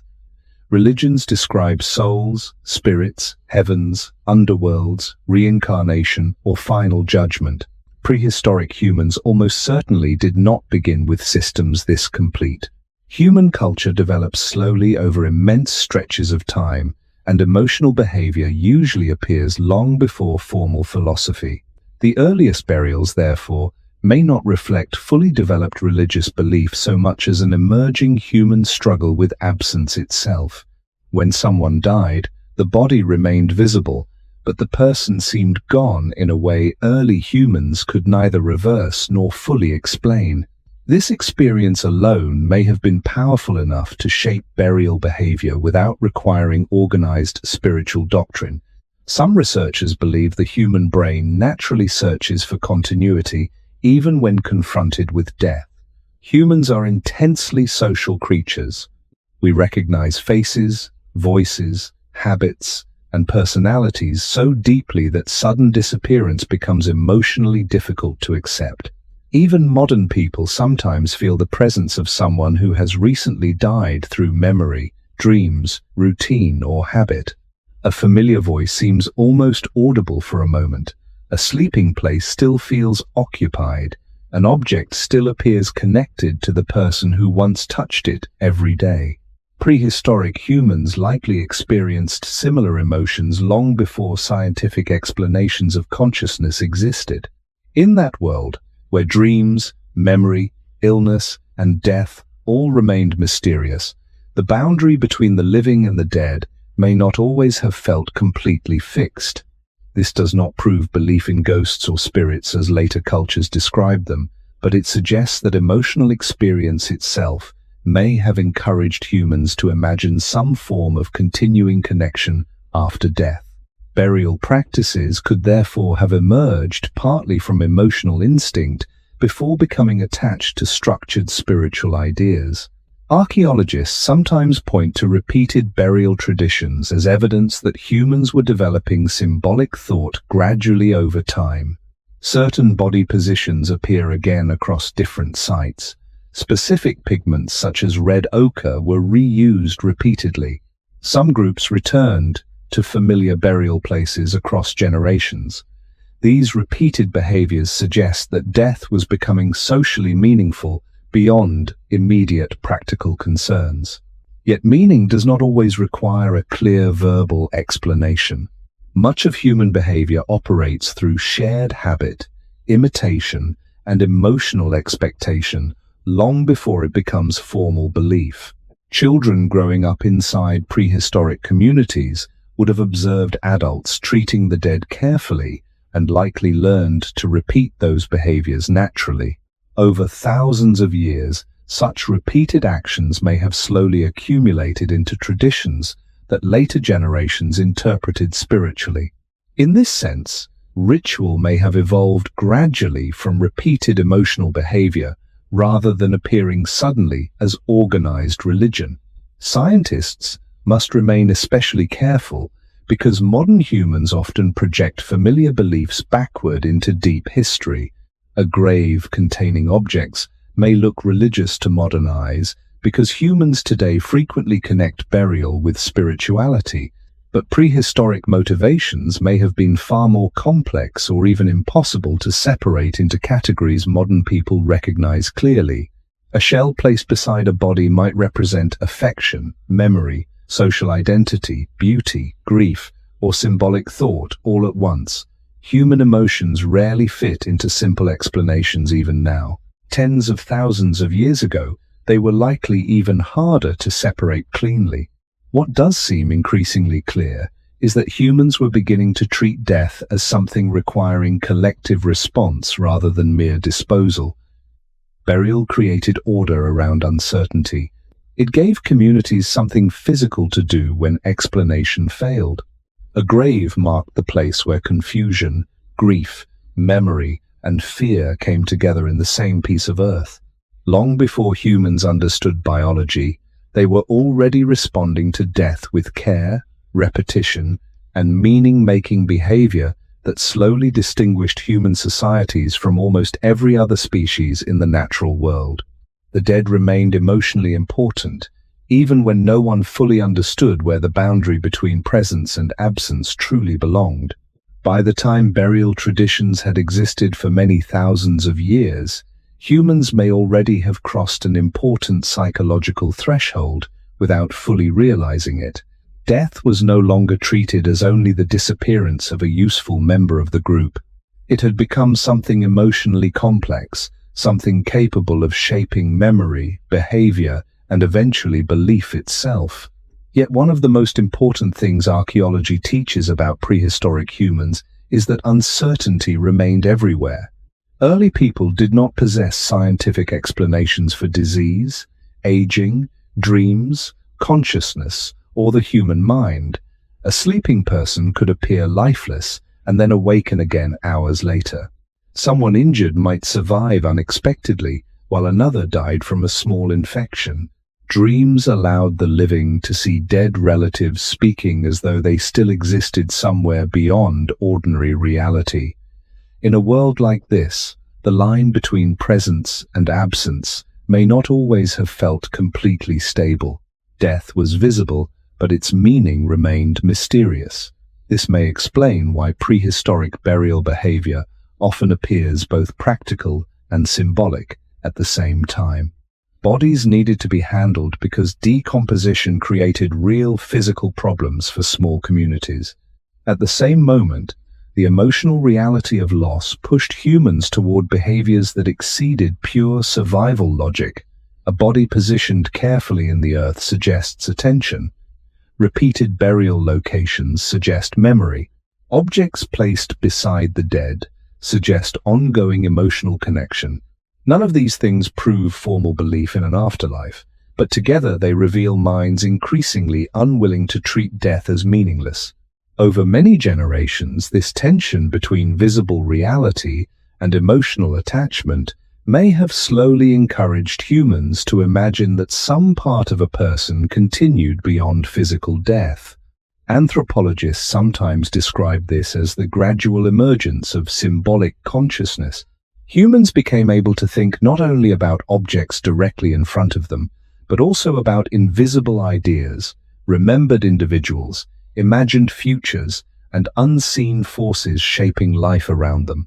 Burial practices may have contributed to this transformation because graves force humans to confront two contradictory truths at once. The body remains physically present, yet the personality connected to it seems gone. This contradiction is emotionally difficult even for modern people living with advanced scientific knowledge. For prehistoric humans, it may have felt almost impossible to fully understand. In that uncertainty, humans began creating repeated actions that offered emotional structure even without complete answers. They buried the dead. They returned to graves. They remembered where bodies rested beneath the ground. Slowly, these acts may have strengthened the feeling that relationships could continue in some form after death itself. Scientists remain careful not to claim that all prehistoric humans believed the same things. Human societies were already diverse across enormous distances and long periods of time. Some groups may have developed stronger symbolic traditions than others. Some may have treated death mainly through practical behavior, with little spiritual interpretation at all. Archaeology rarely preserves enough evidence to reconstruct complete belief systems from deep prehistory.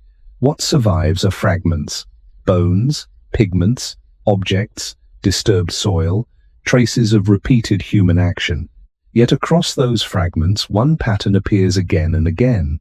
Humans kept returning to the dead emotionally. They did not always walk away once biological life ended. In many ways, this may be one of the deepest roots of human culture itself. Long before written religion, temples, or philosophy existed, humans were already gathering around death together and searching for meaning inside experiences they could not fully explain. The desire to understand what happens after death may therefore not have begun as abstract theology.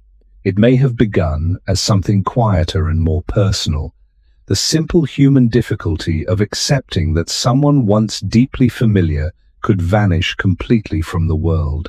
Burial became one of the earliest ways humans responded to that mystery, not by solving it, but by refusing to face it alone.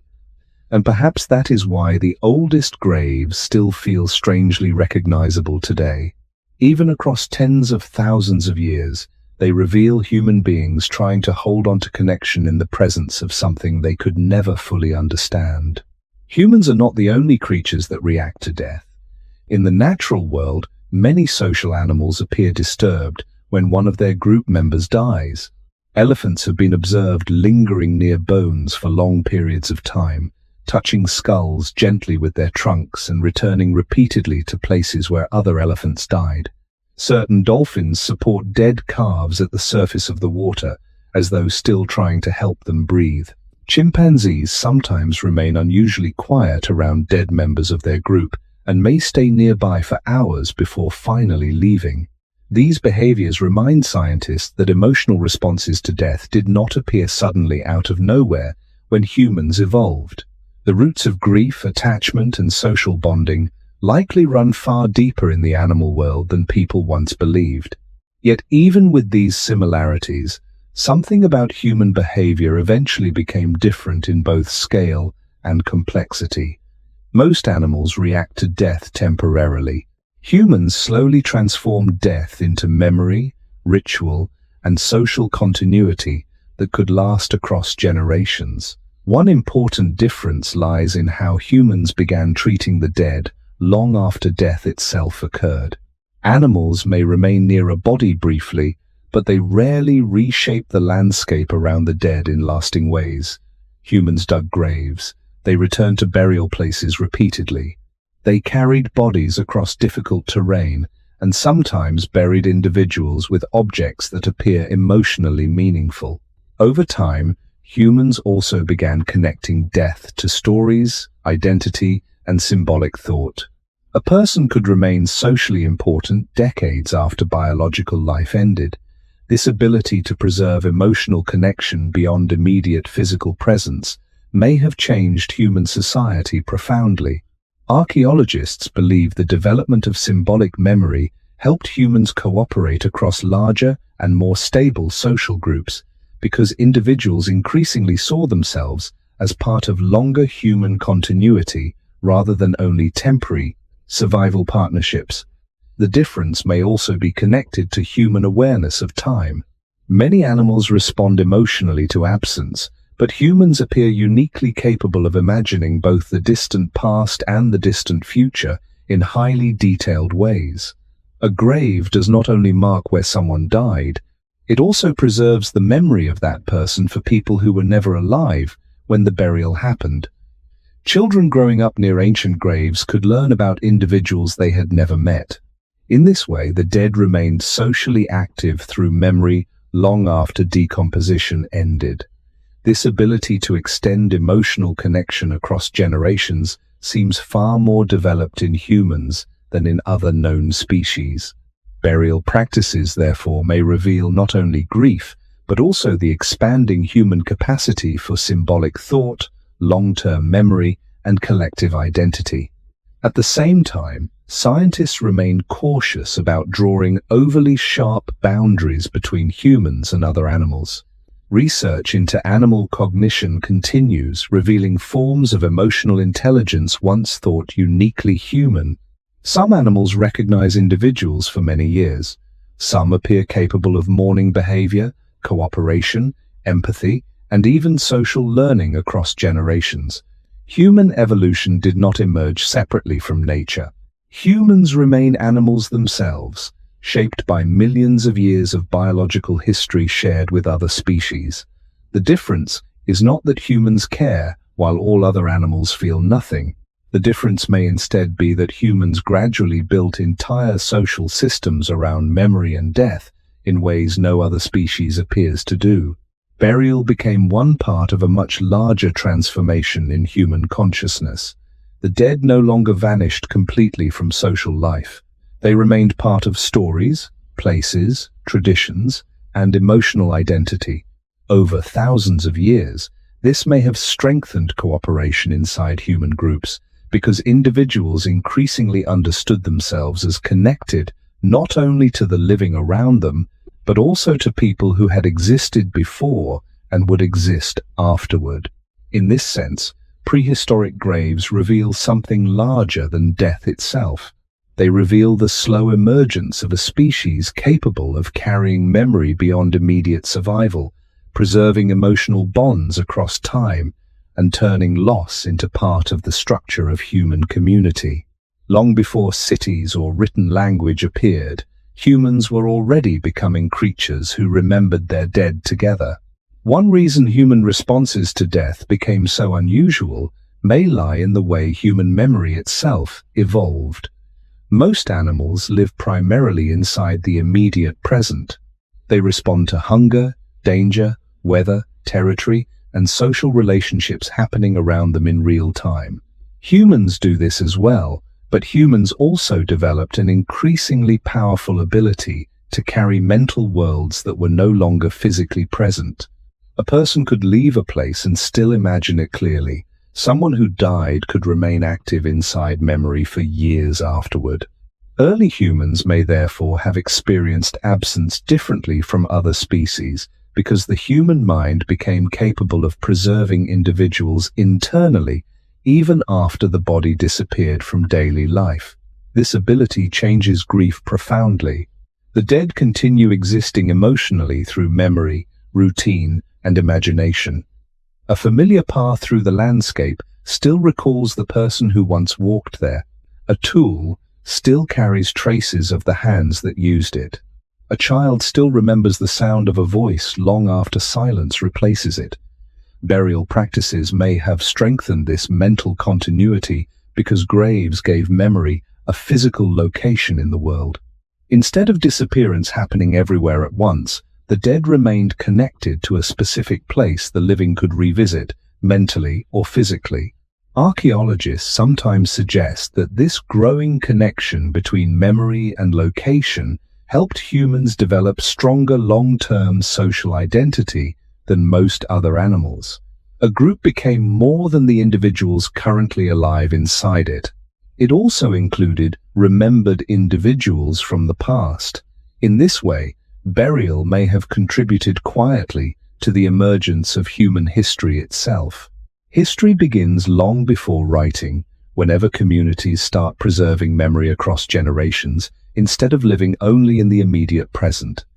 This process likely happened slowly over immense periods of time. Early humans probably did not suddenly decide to invent ritual or symbolic thinking in a single moment. More likely, repeated emotional experiences gradually reshaped behavior generation after generation. Children observed adults caring for the dead. Those children later repeated similar actions themselves. Certain burial places became familiar through repeated use. Particular objects became associated with grief, memory, or identity. Over thousands of years, these repeated actions may have strengthened the uniquely human tendency to think symbolically. A grave no longer represented only a body beneath the ground. It represented a relationship continuing through memory. This difference may explain why humans eventually created cemeteries, monuments, stories about ancestors, and entire cultural systems centered around remembering the dead. Scientists remain careful not to describe prehistoric humans as emotionally identical to modern people, because human societies changed enormously across time and geography. Yet the archaeological record repeatedly suggests that emotional attachment and social memory were already becoming central parts of human life very early in prehistory. Some burial sites contain evidence that groups returned repeatedly over generations, suggesting that the dead continued shaping how communities organized themselves spatially and emotionally. Certain locations became important not only because they provided shelter or resources, but because members of the group remained buried there. This attachment to place through memory appears far more developed in humans than in other species currently known. Animals may revisit locations associated with death temporarily, but humans slowly built enduring cultural meaning around such places. Another important difference may involve imagination itself. Humans do not merely remember the dead. Humans imagine them. People think about what the dead once felt, knew, feared, or hoped for. They imagine conversations that will never happen again. They imagine futures the dead will never see. This ability can deepen grief, but it also strengthens emotional continuity across time. Prehistoric humans likely possessed forms of this imagination long before recorded language existed. Burial practices may therefore reflect more than sadness alone. They may reveal minds becoming increasingly capable of symbolic thought, abstract memory, and emotional projection beyond immediate survival needs. In harsh prehistoric environments, these mental abilities may even have strengthened cooperation because humans who preserved strong social bonds were more likely to remain stable during crisis and loss.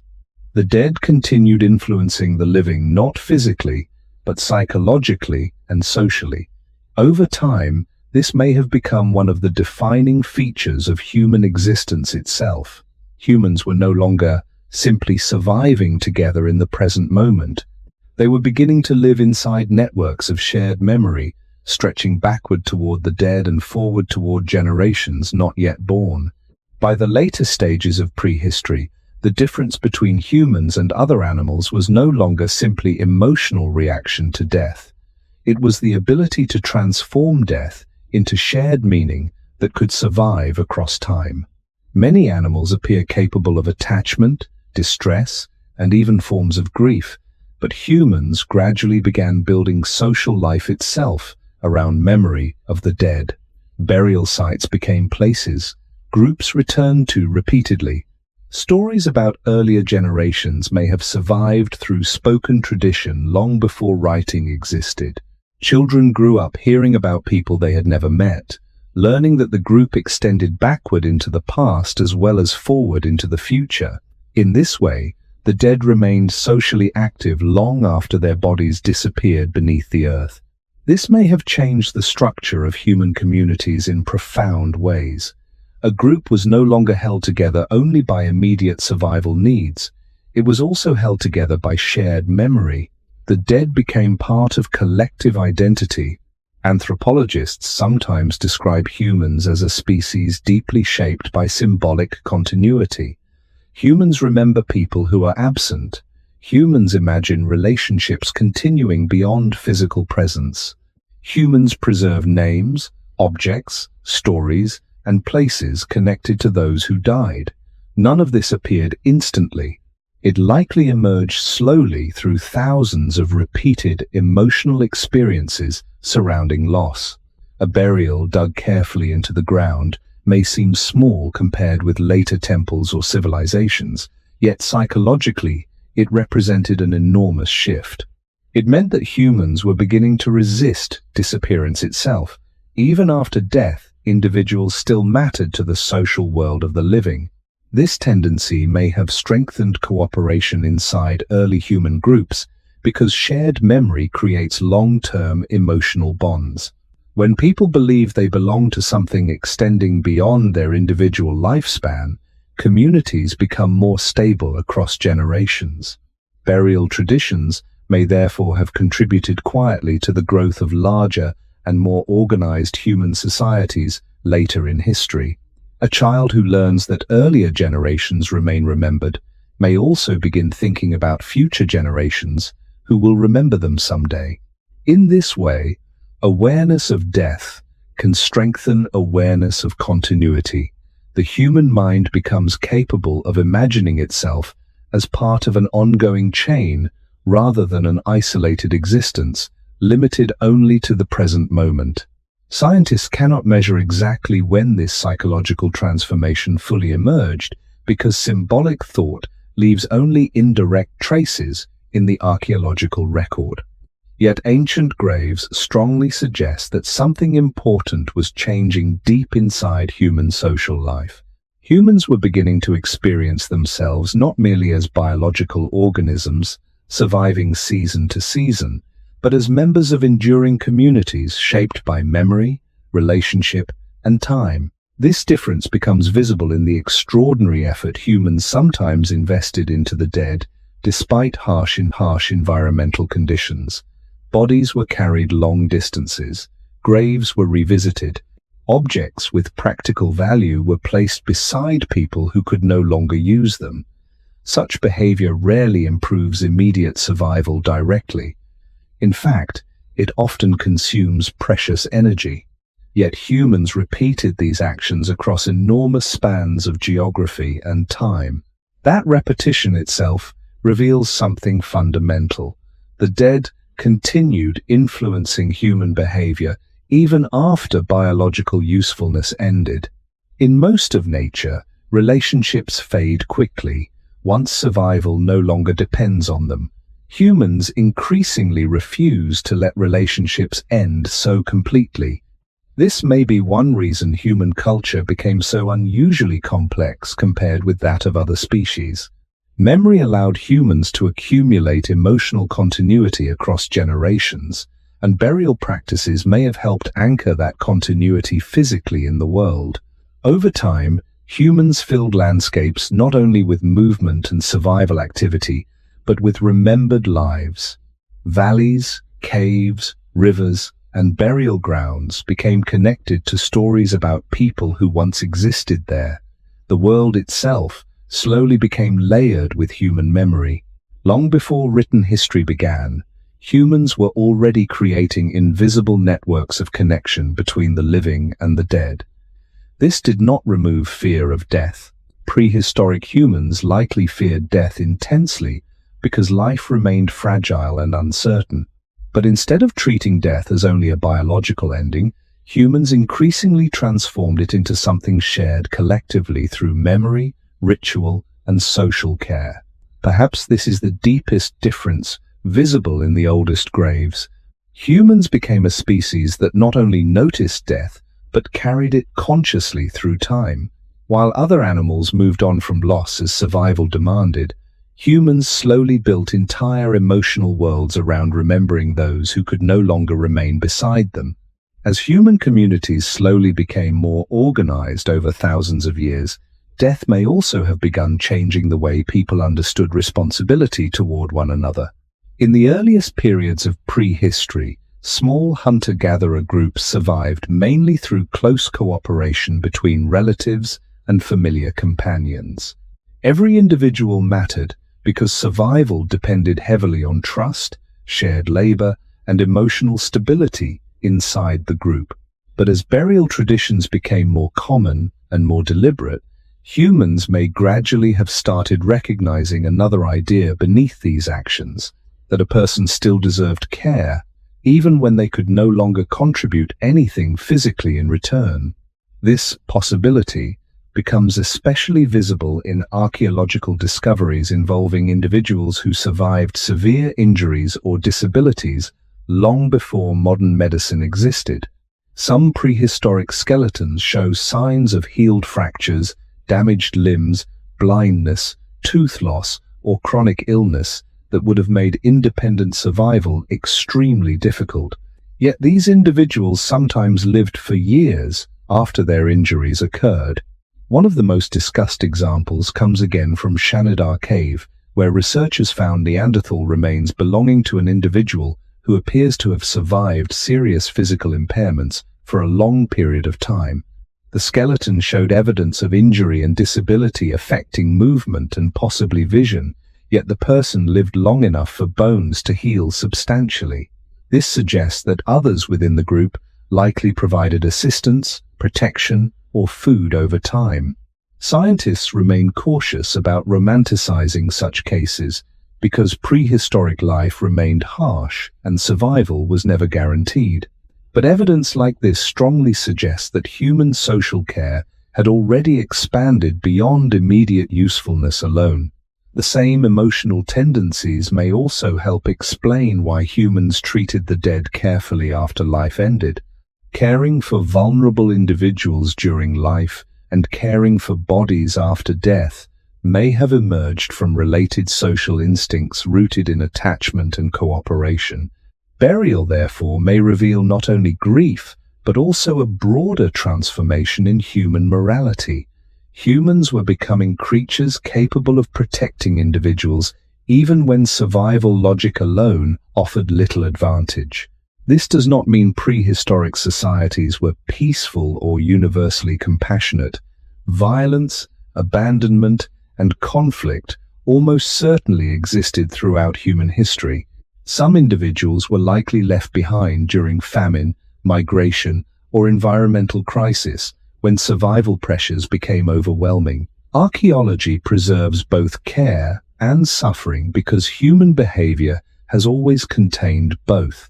Yet, repeated evidence of deliberate burials and long-term survival among injured individuals suggests that cooperation and emotional attachment were becoming increasingly important forces shaping human communities. Death may have strengthened this process by reminding groups of their dependence on one another. A burial gathers the living together around shared vulnerability. Everyone watching eventually understands, even silently, that the same fate will reach them too. Anthropologists sometimes argue that awareness of mortality can deepen social bonds because humans recognize their mutual fragility. In prehistoric environments where danger remained constant, this awareness may have strengthened cooperation inside groups already struggling against nature together. Burial rituals, even very simple ones, may therefore have served another quiet purpose beyond grief itself. They may have reassured the living that individuals would not simply be abandoned when weakness, illness, or death eventually arrived. Children growing up inside these communities would have witnessed this repeatedly.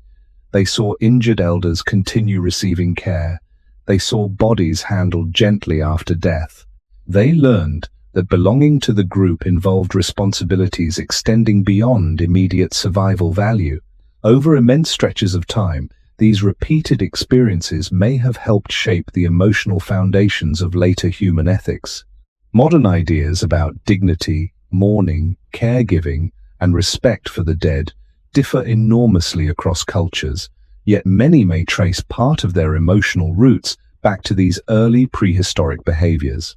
Long before written law or organized religion existed, humans were already practicing forms of social responsibility tied to vulnerability and mortality. The dead could no longer hunt, gather, defend territory, or protect children. Yet humans still stopped, carried them, buried them, and remembered where they remained. In a world dominated by survival pressures, that quiet choice may have marked one of the earliest signs that human communities were becoming shaped not only by strength, but also by care. The more early humans cared for one another during times of weakness, the more death itself may have become tied to ideas of belonging and social obligation. In small prehistoric communities, survival depended heavily on cooperation because no individual could easily endure harsh environments alone for long. Hunting large animals required coordination. Protecting children required shared attention. Migration demanded trust between members of the group. Over time, humans who maintained stronger emotional bonds may simply have survived more successfully than groups fractured by fear or isolation. Burial practices may therefore reveal part of a much larger transformation happening inside human society, the gradual expansion of care beyond immediate practical usefulness. A person mattered not only while strong and productive, but also while injured, aging, dying, and even after death itself.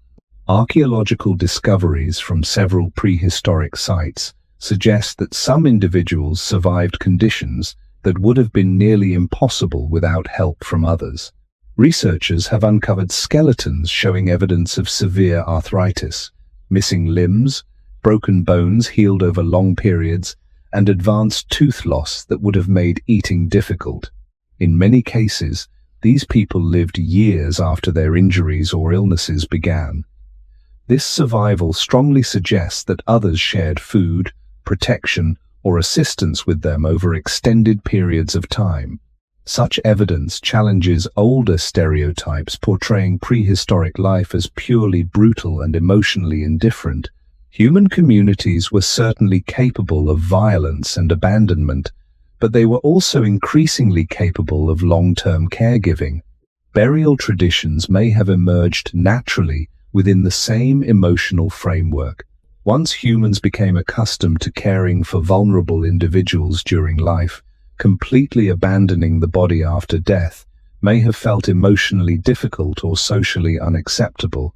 The body still belonged to someone the group had known, protected, and depended on. Even after biological life ended, Emotional attachment remained.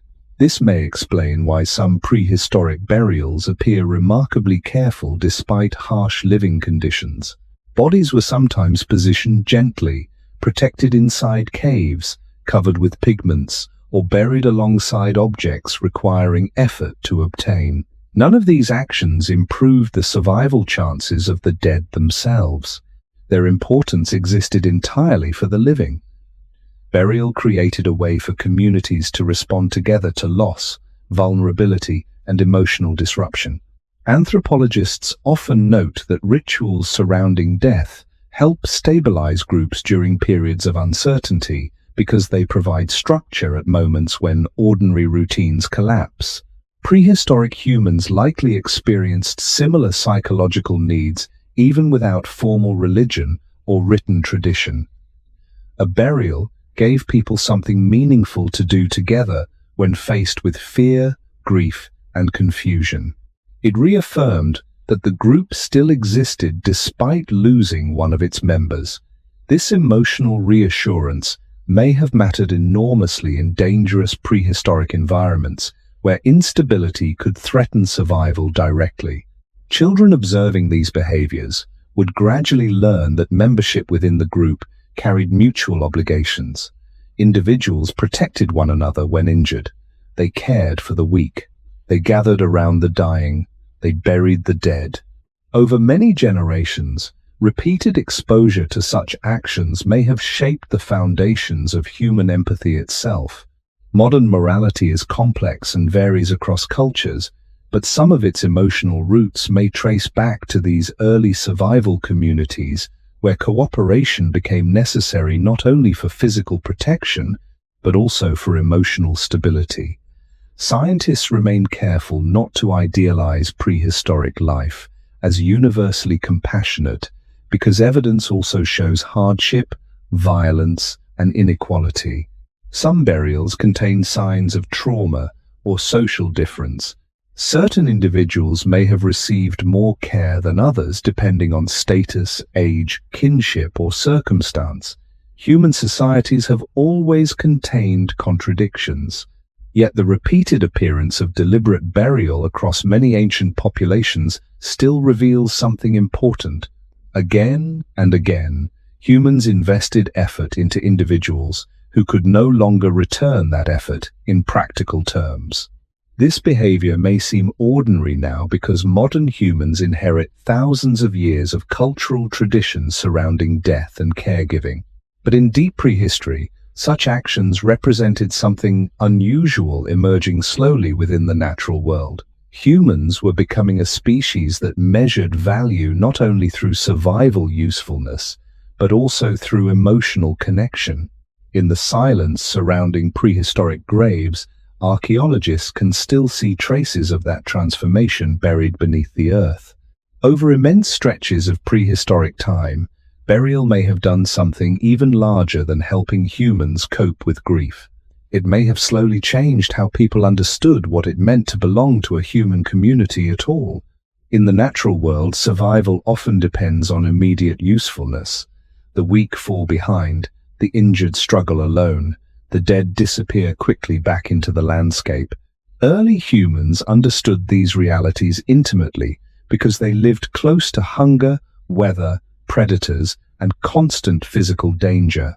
Yet archaeological evidence repeatedly suggests that humans were gradually resisting this logic in small but important ways. They carried injured individuals, they protected vulnerable children, they remained beside the dying. And after death, they often continued treating bodies with care instead of simple indifference. These behaviors may seem emotionally ordinary to modern people, but they represented a profound shift in social life deep in prehistory. Humans were beginning to create communities shaped not only by survival, but by shared responsibility toward one another. Burial practices reveal this especially clearly because the dead could offer nothing practical in return. A body cannot hunt, gather food, build shelter, or defend the group. Yet humans still invested labor into digging graves, transporting remains, gathering pigments, or returning to burial places across generations. This effort suggests that social value was becoming separated from immediate physical usefulness alone. A person still mattered because they had belonged to the group. Anthropologists sometimes argue that this expanding sense of social obligation may have strengthened human cooperation over long periods of evolution. Communities that maintain stronger emotional bonds may have become more stable during crisis because individuals trusted they would not be abandoned immediately during weakness, illness, or aging. In dangerous environments, such trust could improve survival for the group as a whole. Burial rituals may therefore have reinforced emotional security inside early human societies, even while serving no direct biological purpose for the dead themselves. The emotional effects of these practices likely extended deeply into childhood as well. Young humans growing up around burials learned something powerful without needing formal explanation. They learned that people remained socially important even during vulnerability. An injured elder still received care. A dead child still received burial. The group stopped, gathered together, and acknowledged loss collectively. These repeated experiences may have shaped human empathy across generations because they taught children that belonging involved mutual responsibility, extending beyond strength or usefulness. Modern humans often think of morality as something taught through laws, religion, or philosophy, but many emotional foundations of ethical behavior may be far older than civilization itself. Long before written rules existed, prehistoric humans were already practicing forms of care tied to mortality and shared vulnerability. Scientists remain cautious not to romanticize prehistoric communities as peaceful or universally compassionate. Archaeological evidence shows signs of conflict, trauma, and hardship throughout human history. Some individuals almost certainly received less care than others depending on age, status, kinship, or environmental conditions. Human behavior has always contained both cooperation and cruelty. Yet despite these contradictions, the repeated appearance of deliberate burial across widely separated populations still reveals a consistent pattern. Humans repeatedly chose to invest emotional and physical energy into people who could no longer contribute materially to survival. This choice may have influenced the evolution of human society far more deeply than prehistoric people themselves could ever have understood. Burial transformed death from a purely biological event into a social event. The dead remained part of the emotional structure of the community even after life ended. Over thousands of years, this may have strengthened the uniquely human tendency to build identity through memory, responsibility, and shared emotional experience. In this sense, prehistoric graves are not only evidence of grief, they are evidence that humans were slowly becoming a species capable of extending care beyond immediate necessity. Beneath layers of stone, earth, and time, archaeologists continue finding traces of that transformation. The graves themselves remain silent, but together they suggest that one of the oldest human instincts may not have been domination or strength alone. It may also have been the growing belief that even the vulnerable and the dead still deserved not to be left entirely alone. Long before written history, humans already understood that death could change the behavior of the living for years afterward. A burial did not end when the body disappeared beneath the ground. The emotional effects often continued inside memory, routine, and social relationships long after decomposition finished. In prehistoric communities, this may have been especially powerful because groups were small and deeply interconnected. Losing even one person could alter hunting patterns, childcare, migration decisions, or the emotional atmosphere around the fire at night. The dead continued shaping the lives of the living through absence itself. Archaeologists sometimes describe this as social continuity beyond death. A person no longer participated physically in the group, yet their influence remained embedded in the memories and habits of those still alive. This may help explain why some prehistoric communities repeatedly returned to burial sites over long stretches of time. Graves were not always abandoned once covered.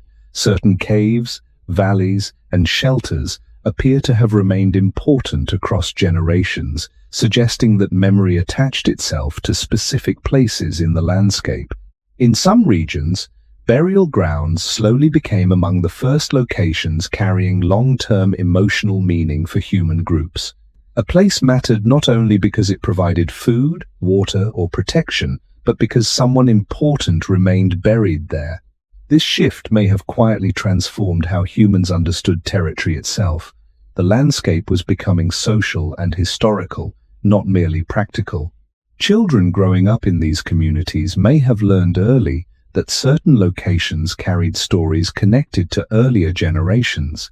A cave was not only shelter anymore, it was also where someone's parent, child, or elder rested beneath the earth. In this way, the dead continued shaping human behavior through memory attached to place. Over many thousands of years, such emotional connections may have strengthened human identity across generations. Anthropologists often note that human beings rely heavily on shared stories to maintain group cohesion. Before writing existed, memory survived through repetition, movement, and physical locations tied to important events. Burial places may therefore have become some of the earliest anchors of collective memory in human history. Returning to a grave allowed communities to reconnect not only with the dead, but also with earlier versions of themselves. The group remembered who had once traveled, hunted, suffered, or survived together. This continuity may have helped stabilize human communities emotionally during times of change and uncertainty. Scientists remain cautious because prehistoric memory cannot be excavated directly like bones or tools. Yet patterns in the archaeological record strongly suggest that burial sites often remained meaningful long after death occurred. Some graves were revisited, some burial areas expanded slowly over generations. In certain locations, bodies were placed close together despite long periods separating their deaths, suggesting that communities intentionally preserved connections between generations. These patterns imply planning, recognition, and emotional continuity, extending far beyond the immediate moment of burial itself. Another important change may also have emerged gradually from these practices. Humans began imagining themselves as part of a timeline larger than individual life. Most animals experience existence primarily through the present moment.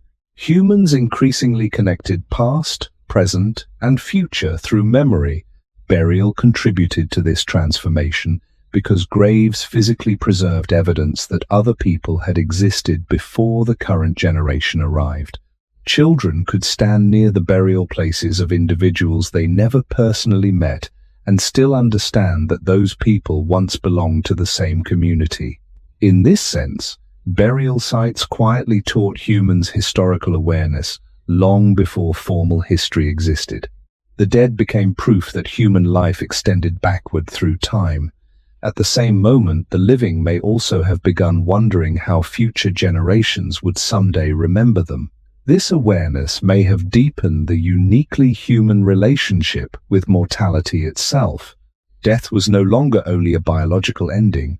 It became part of an ongoing chain connecting generations through memory and place. Long before monuments, cemeteries, or written names appeared, prehistoric humans were already creating invisible connections between the living and the dead that reshaped how communities understood time, belonging, and continuity across the landscape they shared together. As burial places remained important across generations, they may gradually have changed how humans understood the relationship between memory and the land itself. For most animals, territory is tied mainly to immediate survival.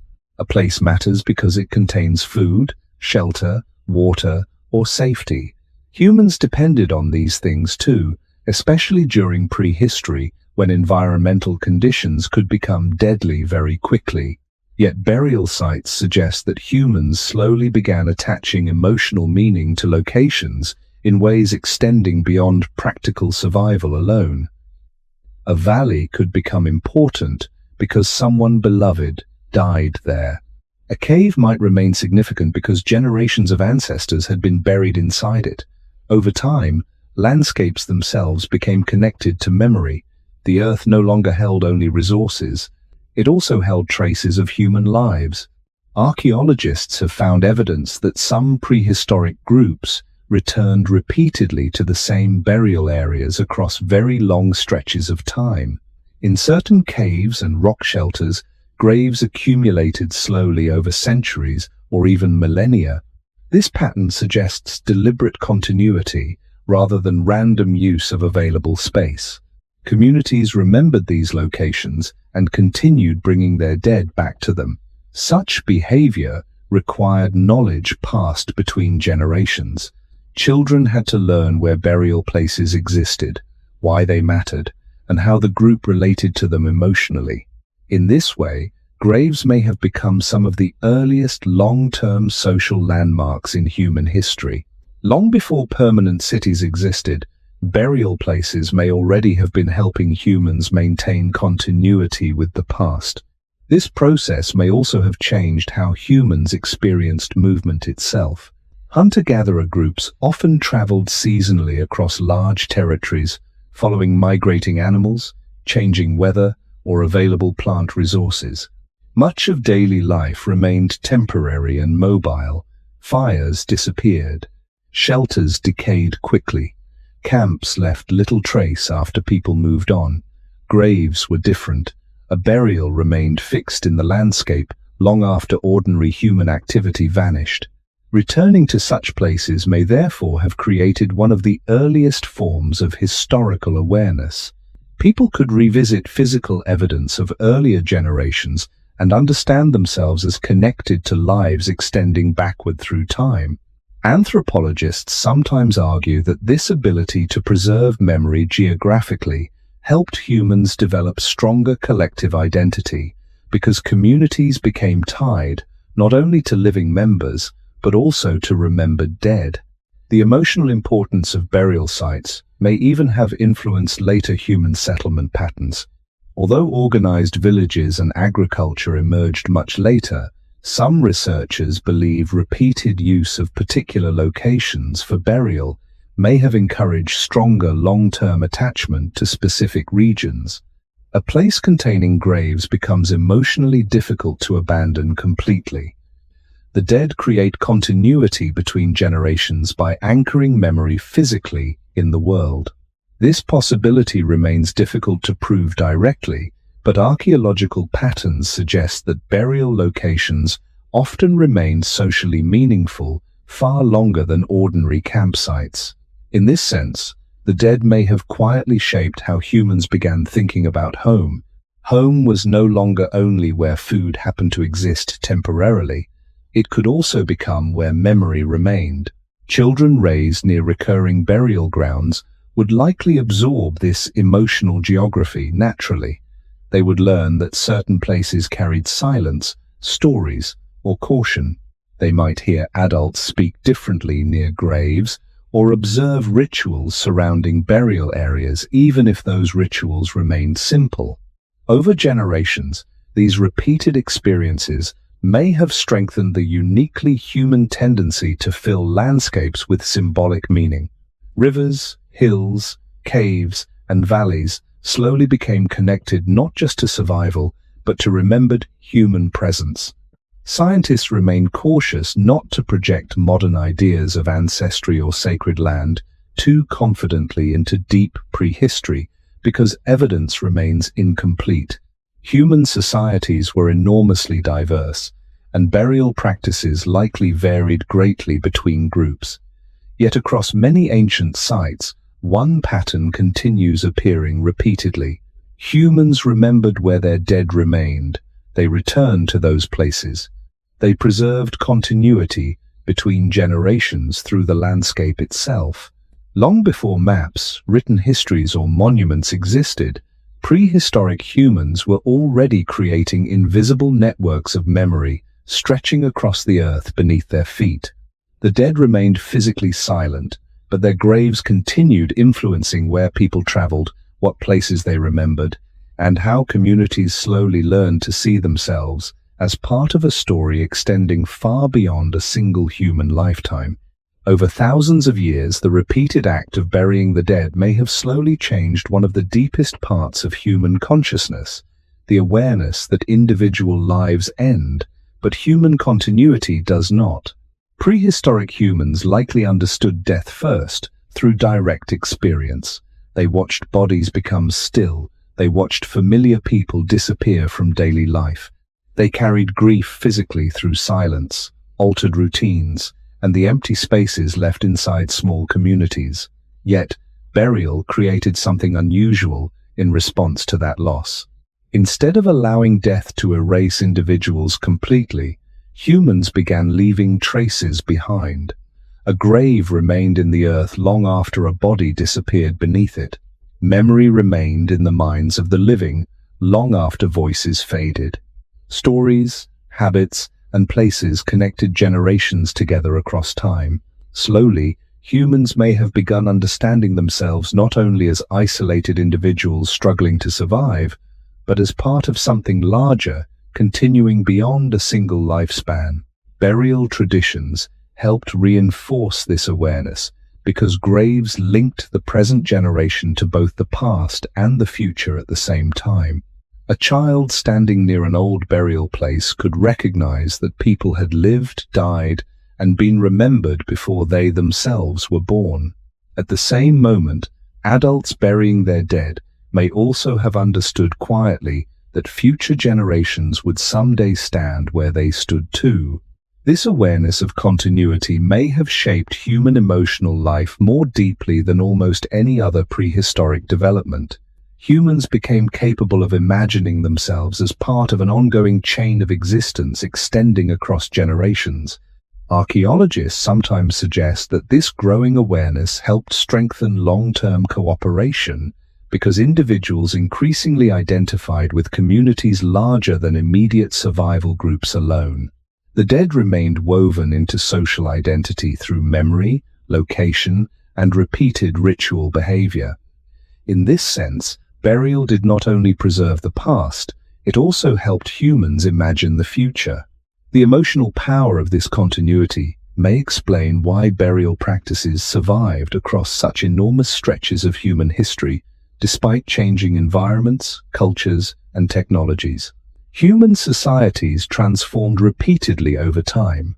Hunter-gatherers became agricultural communities. Villages became cities. Religions, languages, and political systems emerged and disappeared. Yet across nearly all these changes, humans continued gathering around the dead in one form or another. Graves remained important, mourning remained important, memory remained important. The details differed between cultures, but the underlying emotional instinct endured. Prehistoric burial practices may therefore represent some of the oldest surviving foundations of human social behavior still visible today. Scientists remain careful because prehistoric thoughts themselves cannot be recovered directly from bones or burial sites. Archaeology reveals patterns of action, not complete emotional worlds. Yet the patterns are strikingly consistent across long periods of time. Humans repeatedly paused ordinary survival activity to care for the dead. They revisited graves, they connected memory to places in the landscape, they carried emotional relationships forward beyond physical death. These actions suggest that humans were slowly becoming creatures deeply shaped by temporal awareness, aware not only of the immediate present, but also of vanished pasts and imagined futures. This difference may have transformed human society profoundly. Most animals live almost entirely inside the present moment because survival demands constant attention to immediate conditions. Humans increasingly lived inside memory as well. The dead remained psychologically present through stories, habits, grief, and burial places. Communities became connected across generations rather than limited only to those currently alive. In many ways, this may have been one of the earliest beginnings of human civilization, long before civilization formally existed. A species capable of remembering its dead together is also a species capable of preserving knowledge, identity, and collective meaning across time. Beneath prehistoric graves, archaeologists do not simply find evidence of death. They find evidence that humans were slowly learning how to remain connected to one another despite death. Long before written history began, people were already building invisible bridges between generations through memory and burial. And perhaps that is why ancient graves still feel strangely human today. Even after tens of thousands of years, they reveal people struggling with the same mystery humans still face now: how to live knowing that life ends, while still trying to leave connection behind after we are gone.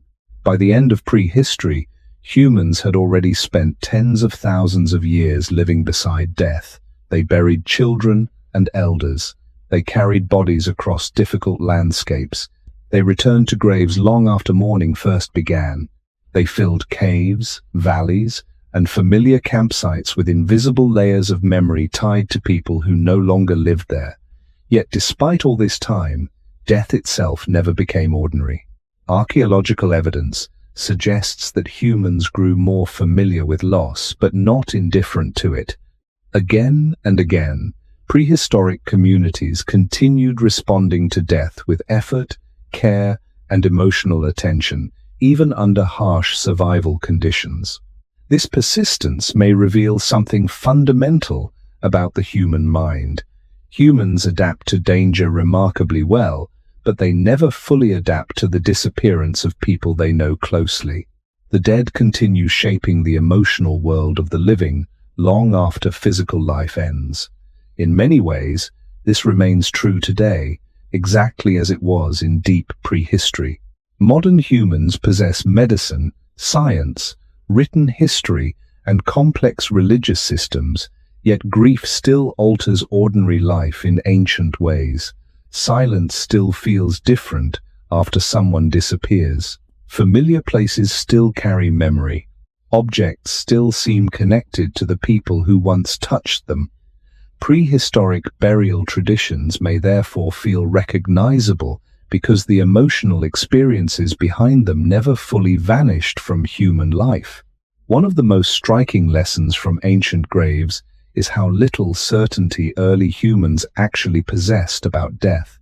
They could observe breathing stop, they could observe the body change over time, but the deeper meaning of death remained mysterious.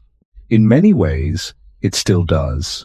Science can explain biological processes with extraordinary detail, yet questions about consciousness, identity, memory, and emotional continuity continue affecting human beings profoundly.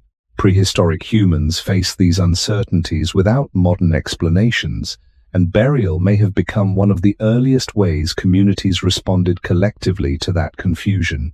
Burial created action where answers did not exist. The living gathered together, cared for the body, and marked the loss physically, even when they could not fully explain what had happened. This may be one reason burial traditions survived so persistently across human history. They offer structure during moments when certainty disappears. Over immense stretches of time, these repeated acts also changed how humans understood themselves as a species. People became connected not only through immediate survival, but through shared memory extending across generations.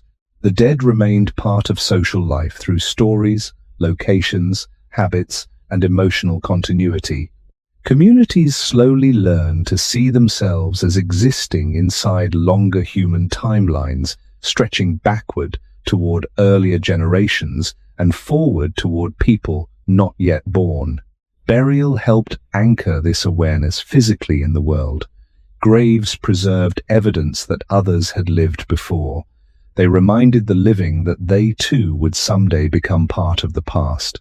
Anthropologists sometimes suggest that this awareness of mortality may have strengthened uniquely human forms of cooperation, empathy, and symbolic thought. Knowing life ends can deepen attachment to others because relationships become fragile and temporary. Prehistoric humans likely understood this emotionally long before they could explain it philosophically. Scientists remain careful not to romanticize prehistoric life. Early humans experienced violence, hunger, illness, and fear constantly. Many deaths were likely sudden and traumatic. Some individuals were probably abandoned during disasters or extreme environmental hardship. Human history has never been simple or purely compassionate. Yet despite those realities, one pattern appears again and again beneath the earth. Humans repeatedly chose to stop for the dead. They buried them. They remembered where they remained. They carried grief together through shared action. This behavior may have helped shape the emotional foundations of human civilization itself. Long before cities, nations, or written religions existed, humans were already practicing one of the oldest social rituals still shared almost everywhere today: gathering around the dead so no one faces loss entirely alone. Perhaps that is why prehistoric graves continue affecting modern people so deeply. Beneath the stone, soil, and silence, they reveal something still familiar after tens of thousands of years.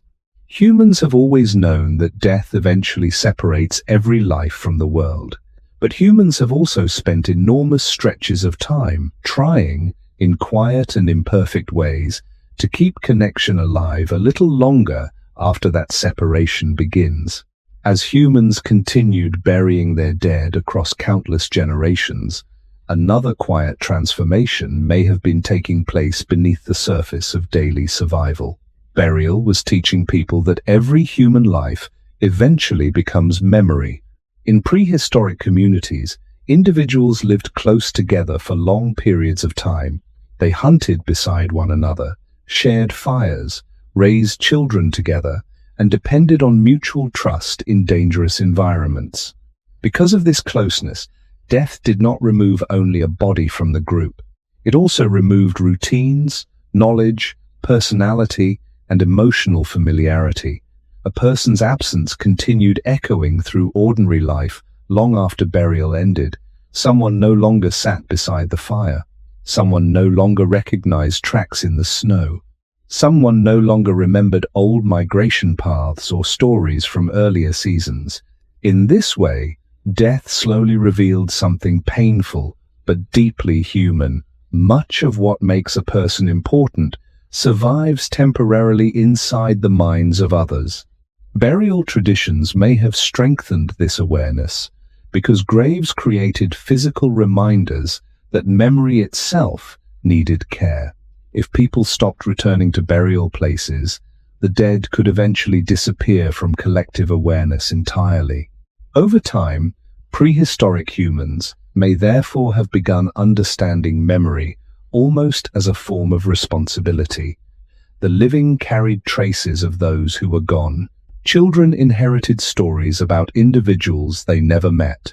Certain places in the landscape remained emotionally important because earlier generations rested there beneath the ground. Through these repeated experiences, humans gradually became a species shaped not only by biological inheritance, but by emotional inheritance as well. Knowledge, habits, grief, attachment, and identity all began moving across generations through memory. This may have changed human society profoundly because communities increasingly understood themselves as existing inside longer chains of continuity rather than isolated moments of survival. Anthropologists often note that human beings organize much of life around preserving continuity despite mortality. People create families, traditions, languages, stories, and rituals partly because human life is temporary. Prehistoric burial practices may represent one of the earliest visible expressions of this tendency. Humans could not stop death, but they could resist total disappearance by remembering together. The dead remained socially present through stories, habits, and places connected to them. In this sense, burial became more than grief alone. It became a way of protecting continuity between generations. Scientists remain cautious because prehistoric emotions cannot be recovered directly from archaeological evidence. Graves preserve actions, not complete thoughts. Yet the repeated patterns visible across ancient burial sites strongly suggest that humans increasingly treated memory as something worth preserving collectively. Certain graves were revisited. Some burial areas remained important across immense stretches of time. Objects connected to individuals were buried deliberately instead of discarded randomly. These behaviors reveal communities investing effort into maintaining emotional connection beyond death itself. Even in harsh prehistoric conditions, humans repeatedly chose remembrance over indifference. This emotional continuity may also help explain why modern humans still feel connected to ancient graves despite enormous cultural differences separating present from past. The details of belief have changed dramatically across history, but the emotional structure surrounding death remains strangely familiar. Humans still gather around the dying. Humans still preserve objects connected to loved ones.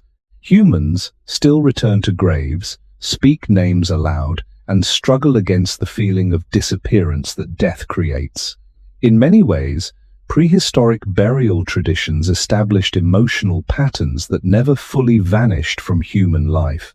Long before philosophy or written religion attempted to explain mortality, ordinary people were already responding to death through memory and shared care. Perhaps this is why prehistoric graves feel both distant and recognizable at the same time. The tools, pigments, caves, and landscapes belong to another world, yet the emotional impulse behind them still feels human. Someone stopped what they were doing. Someone carried the dead carefully. Someone chose not to let a life disappear unnoticed into the earth. Across tens of thousands of years, that instinct remained surprisingly unchanged. Humans continued searching for ways to preserve connection, even while knowing every life eventually ends. And perhaps the oldest burial sites still matter today because they quietly remind modern people of something prehistoric humans may already have understood long ago, that memory cannot prevent death, but it can soften the loneliness surrounding it for those left behind. In the end, prehistoric humans never solved death. They could not stop illness from spreading through small camps during cold seasons. They could not heal every injury suffered during hunts or migration. They could not explain why one child survived, while another disappeared beneath the earth too early. Like humans today, they lived beside uncertainty constantly, yet across tens of thousands of years, one pattern continued appearing again and again in caves, valleys, forests, and ancient campsites scattered across the world. When someone died, humans stopped. They gathered together. They carried the body carefully. They buried the dead instead of walking away immediately. And then, long afterward, they remembered. Perhaps this is one of the quietest but most important truths hidden inside prehistoric graves. Burial was never only about the dead. It was also about protecting the emotional stability of the living. A grave told survivors that loss had been witnessed, that someone mattered enough for the group to pause its struggle for survival, even briefly, and acknowledge that a life had ended. In harsh prehistoric environments, where danger remained constant and tomorrow was never guaranteed, this may have helped humans endure emotionally as much as physically. Grief became something shared instead of carried alone. The dead remained connected to the community through memory, place, and repeated acts of remembrance. Over immense stretches of time, these small actions slowly shaped the emotional foundations of human society itself. Humans became creatures who carried the past with them. A burial site connected generations together. Children learned about people they had never met. Landscapes became filled with invisible layers of memory. The earth itself slowly transformed into a map of human lives once lived and lost. Long before written history, Humans were already creating continuity between generations through grief and remembrance. This may be why ancient graves still affect modern people so deeply. Even after tens of thousands of years, the emotional world behind them remains recognizable. The tools buried beside bodies, the careful positioning of bones, the repeated return to burial places, all of these actions reveal minds struggling with something humans still struggle with now. How do you continue living after someone disappears? How do you carry memory without letting grief consume ordinary life completely? Prehistoric humans never found final answers to these questions. Modern humans have not found them either. Science explains the biology of death with extraordinary precision, yet emotional loss still changes the rhythm of human life in ways knowledge alone cannot erase. Silence still feels heavy after someone familiar is gone. Familiar places still carry memory. The living still gather around graves because grief continues needing witnesses. Archaeology cannot fully recover the thoughts of prehistoric people, but the graves they left behind suggest something deeply human already existed very early in our history. Humans did not simply fear death. They resisted emotional disappearance. They created rituals, memories, and burial places that allowed connection to continue a little longer beyond physical life itself. Perhaps that is why humans became different from every other species in such a profound way. Not because humans escaped death, but because humans learned to remember together. And maybe that is the final lesson hidden quietly beneath prehistoric graves. The people who buried their dead tens of thousands of years ago were not so different from us. They loved people they could not keep forever. They feared loss they could not prevent. They stood beside bodies in silence, trying to understand something no human being has ever fully understood. Then they covered the earth gently and continued forward together, carrying memory with them into the future. Even now, modern humans are still doing the same thing. We continue building photographs, cemeteries, stories, names, traditions, and quiet moments of remembrance because somewhere deep inside human history, our species learned a truth that never completely disappeared. A life ends, but the traces it leaves inside other people can remain long after the body is gone. And perhaps, in the long darkness of prehistory, that fragile continuity was one of the first things that ever made humans feel less alone against the certainty of death.